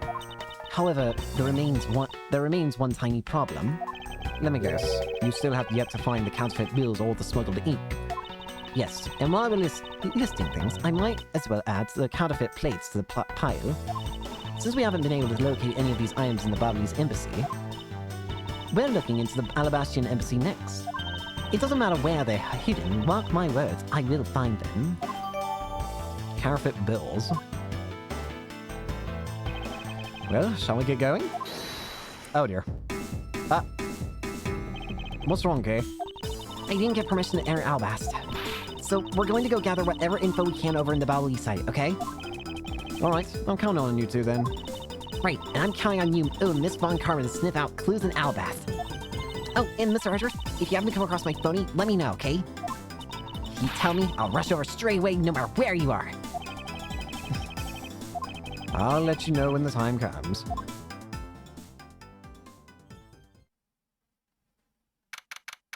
Ooh. It's a lot fancier over here.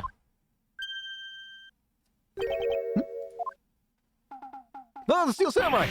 Oh, oh god! What do you think you're doing to my spawn net? That was my head! Oh god! You're... Ah! Oh god, it's him! It's always Larry! He's back! Edgy! Oh, thank the heavens you're here! Oh god, does that mean that this is your autograph? Oh, I need to throw this in the trash now. I need to burn it. Oh, I need to burn my hands. I'm in a really, really big pickle, your lordship. Am I gonna have to protect Edgeworth, or sorry, Larry now. A raven, it appeared, poof, and then disappeared, swoosh. And oh, I'm the Steel Samurai. My sword. I'm so confused. I don't know what anything means anymore. Who's this fruitcake? I'm Larry, the House of Butts, Merry Man of Neo Tokimlay. Now I remember. This person is one of your friends, isn't he, Miles? Friends is a very big assumption. Yes, frighteningly enough, he is. Hey, what's up with that answer? Your best buddy's in a bind. You act like it's no big deal. What sort of bind are we talking about here? Are you suspected of murder now? The suspect kind. I actually became a suspect in a murder. I see. That is quite the bind. Have fun with that. Not that way I'm the least bit surprised. Yes, I pretty much expected this news. From the instant I saw this unlucky face. His name is Larry Butts. I've known him since grade school, and for as long as I've known him, he has been the world's largest source of trouble with a capital T. Hey, what kind of introduction is that? You're so mean, Edgy. If you're not careful, you might find your tiny number of friends go down by 1. Did you just read my mind? What? What are you talking about? You totally just said that out loud. That was uncalled for. Besides, you're... Wait, hold on. Larry, it was you! You're the one who wrote my Steel Samurai autograph! Huh? Oh, you didn't notice earlier? I even winked at you through my headpiece. I need to throw this thing in the garbage right away. What's going on? Am I beat red? Sorry, but could you not speak to me right now? I'm traumatized. Oh, sorry, am I interrupting your comical yet melodramatic play? I don't exactly know when I got here, honestly. Uh-huh. So this is the incident you mentioned earlier. Mr. Prosecutor, this man, this childhood friend of yours, is our prime suspect. Of what, you ask? Of what, you ask? Of the murder of a man who had snuck into this embassy, Master Mask II. Master Mask? That's a name I haven't heard in a while. Master Mask II? Wait, but... Wait, that doesn't mean... What was his name, Ronnie? That's not him, is it? Please no. Oh dear. Only Larry could get himself into yet another mess as fine as this. But no matter what the facts seem to say, Larry is not the type to commit murder. Still, it's a rather daunting stroke of misfortune I've struck. I have to prove that Larry Butts is innocent of all wrongdoing. Chief, we've identified the victim. Good work. Good work. I'll take that report now. Agent Lang, would you mind if I took a peek as well? What did I tell you earlier, Mr. Prosecutor? Don't get in my way. There's only enough flesh here to feed one wolf, and that one is me. So no, you may not take a peek. But Agent Lang... Huh? Oh! What? Bad! Agent Lang. You're back! I was worried that you were just like dead because you wouldn't be seen for so long. You're alive! Dead! Will you allow an investigator such as myself to take a look? Ah, yes, of course. You, let the detective see the file. You're Detective Bad! You're the prosecutor, Mr. Edgeworth, right? Fancy meeting you here, Detective. You weren't expecting me. Ever since that day 7 years ago, I've chased after the Agarasu, non-stop. I even pressured Interpol into keeping me in the loop, in case the card was ever found. What incredible dedication to the case. Detective Bad knows the Agarasu's MO very well, and his passion for the chase hasn't died down in these 7 long years. It's something I can respect. But Detective Bad, I must ask, are you gonna make an ally out of this prosecutor? I already have. My only goal is to arrest the Agarasu. If he can get to the bottom of this case, and I'm willing to share info with him. I'm in your debt, Detective Bad. Oh, love you! Look at my prosecutor's badge. Please. Detective Bad, I'm wondering if you might be able to tell me something about this. sorry. I don't give a hoot about things that aren't related to Yagarasu.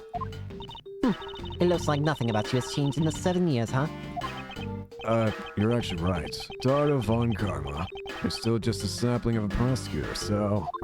I'll have you know that I've already grown to a stately tree of a prosecutor. Is that right? Is he just toying with Francisca? Seems to be enjoying this quite a bit. Now I think about it, I actually have not changed how I look. Like, I don't think I aged. Look at the embassy. No. I simply want to look at myself.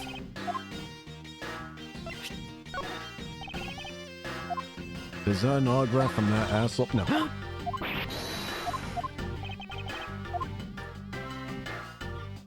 Hey, does this bring back memories? Take it bad. This is something you absolutely need to see. What is that doing here? I've been looking for that for 7 long years.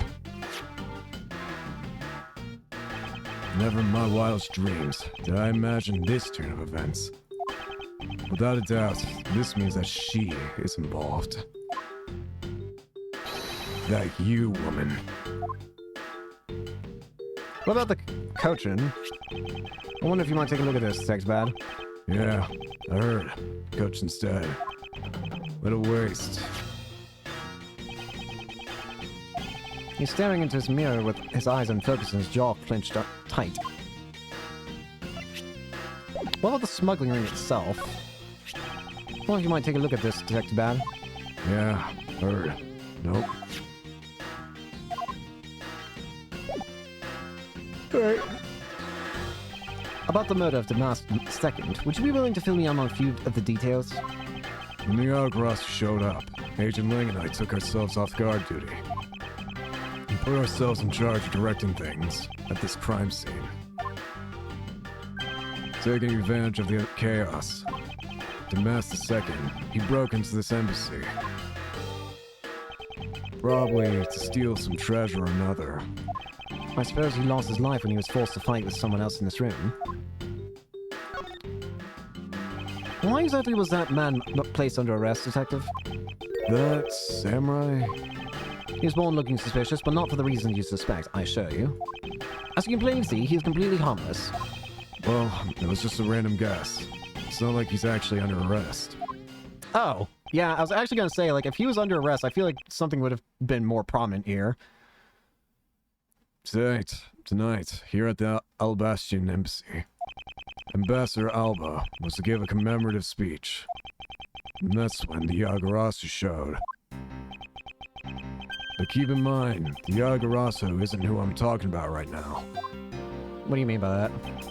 Those seats for the guests who had been called to sit in them were empty. A no-show? Who was it that failed to take their seat? Steel Samurai. Until the speech was to begin, each member of the entire Steel Samurai family was to wait in a separate room. However, for some weird reason, that man was spotted in a different location than his assigned room at that time. And where was he? He was on the roof, with one of his legs down a chimney. That chimney leads directly into this room. Larry Butts, you've really outdone yourself this time. What were you thinking?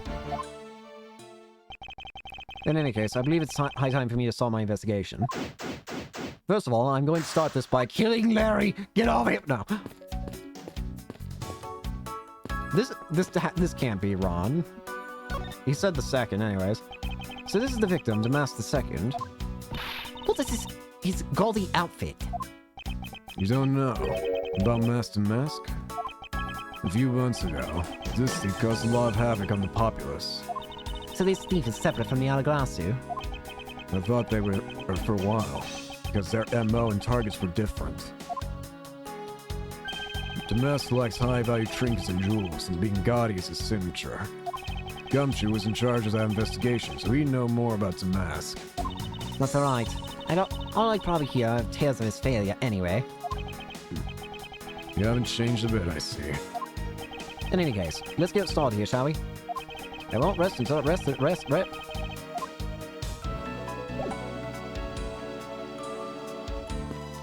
chimney. There are birds in here! Two gorgeous flowers are in full bloom here. I'm sure flowers are as lovely as these must have an equally lovely name. Miles Edgeworth, are you done staring? I should hardly think passion in flowers are all that rare. Passion flowers? That's a rather unusual name. It was named by priests in the 15th century for the Passion of Christ. As I say, you learn something new every day. Passion flowers.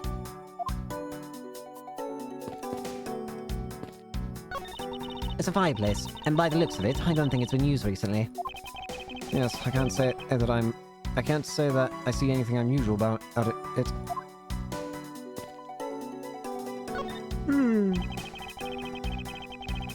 The person shaking hands with the steel samurai in this picture is Ambassador Alba. He's not a samurai. Wait a minute. It was taken just before the murder. The steel samurai must be very popular. They're even using the national treasure as backdrop. I just don't understand. What exactly is so great about a top-notch art there? Clearly, there's a depth to this show that a young person like you can't fathom. Speaking of young people, aren't young children the target audience of this show of costume actors? Shut up. You don't know quality when you see it. Although, there's a big contradiction in that thing's existence. The fact that the statue's turned left, that should not be the case. So I don't know why that statue looks like that.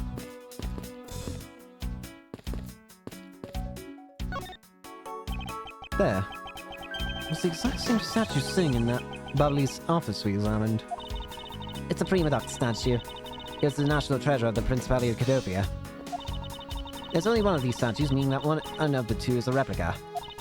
But both Alabas and Babel claim to have the real thing. What an incredible childish fight to have.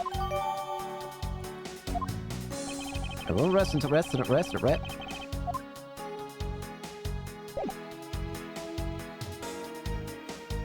So, I think I'm going to go ahead and end it here for today. Again, I want to make sure I have enough time to have, just have an ending later. So, thank you all so much for watching. Hope you enjoyed, and I hope to see you all later. Peace.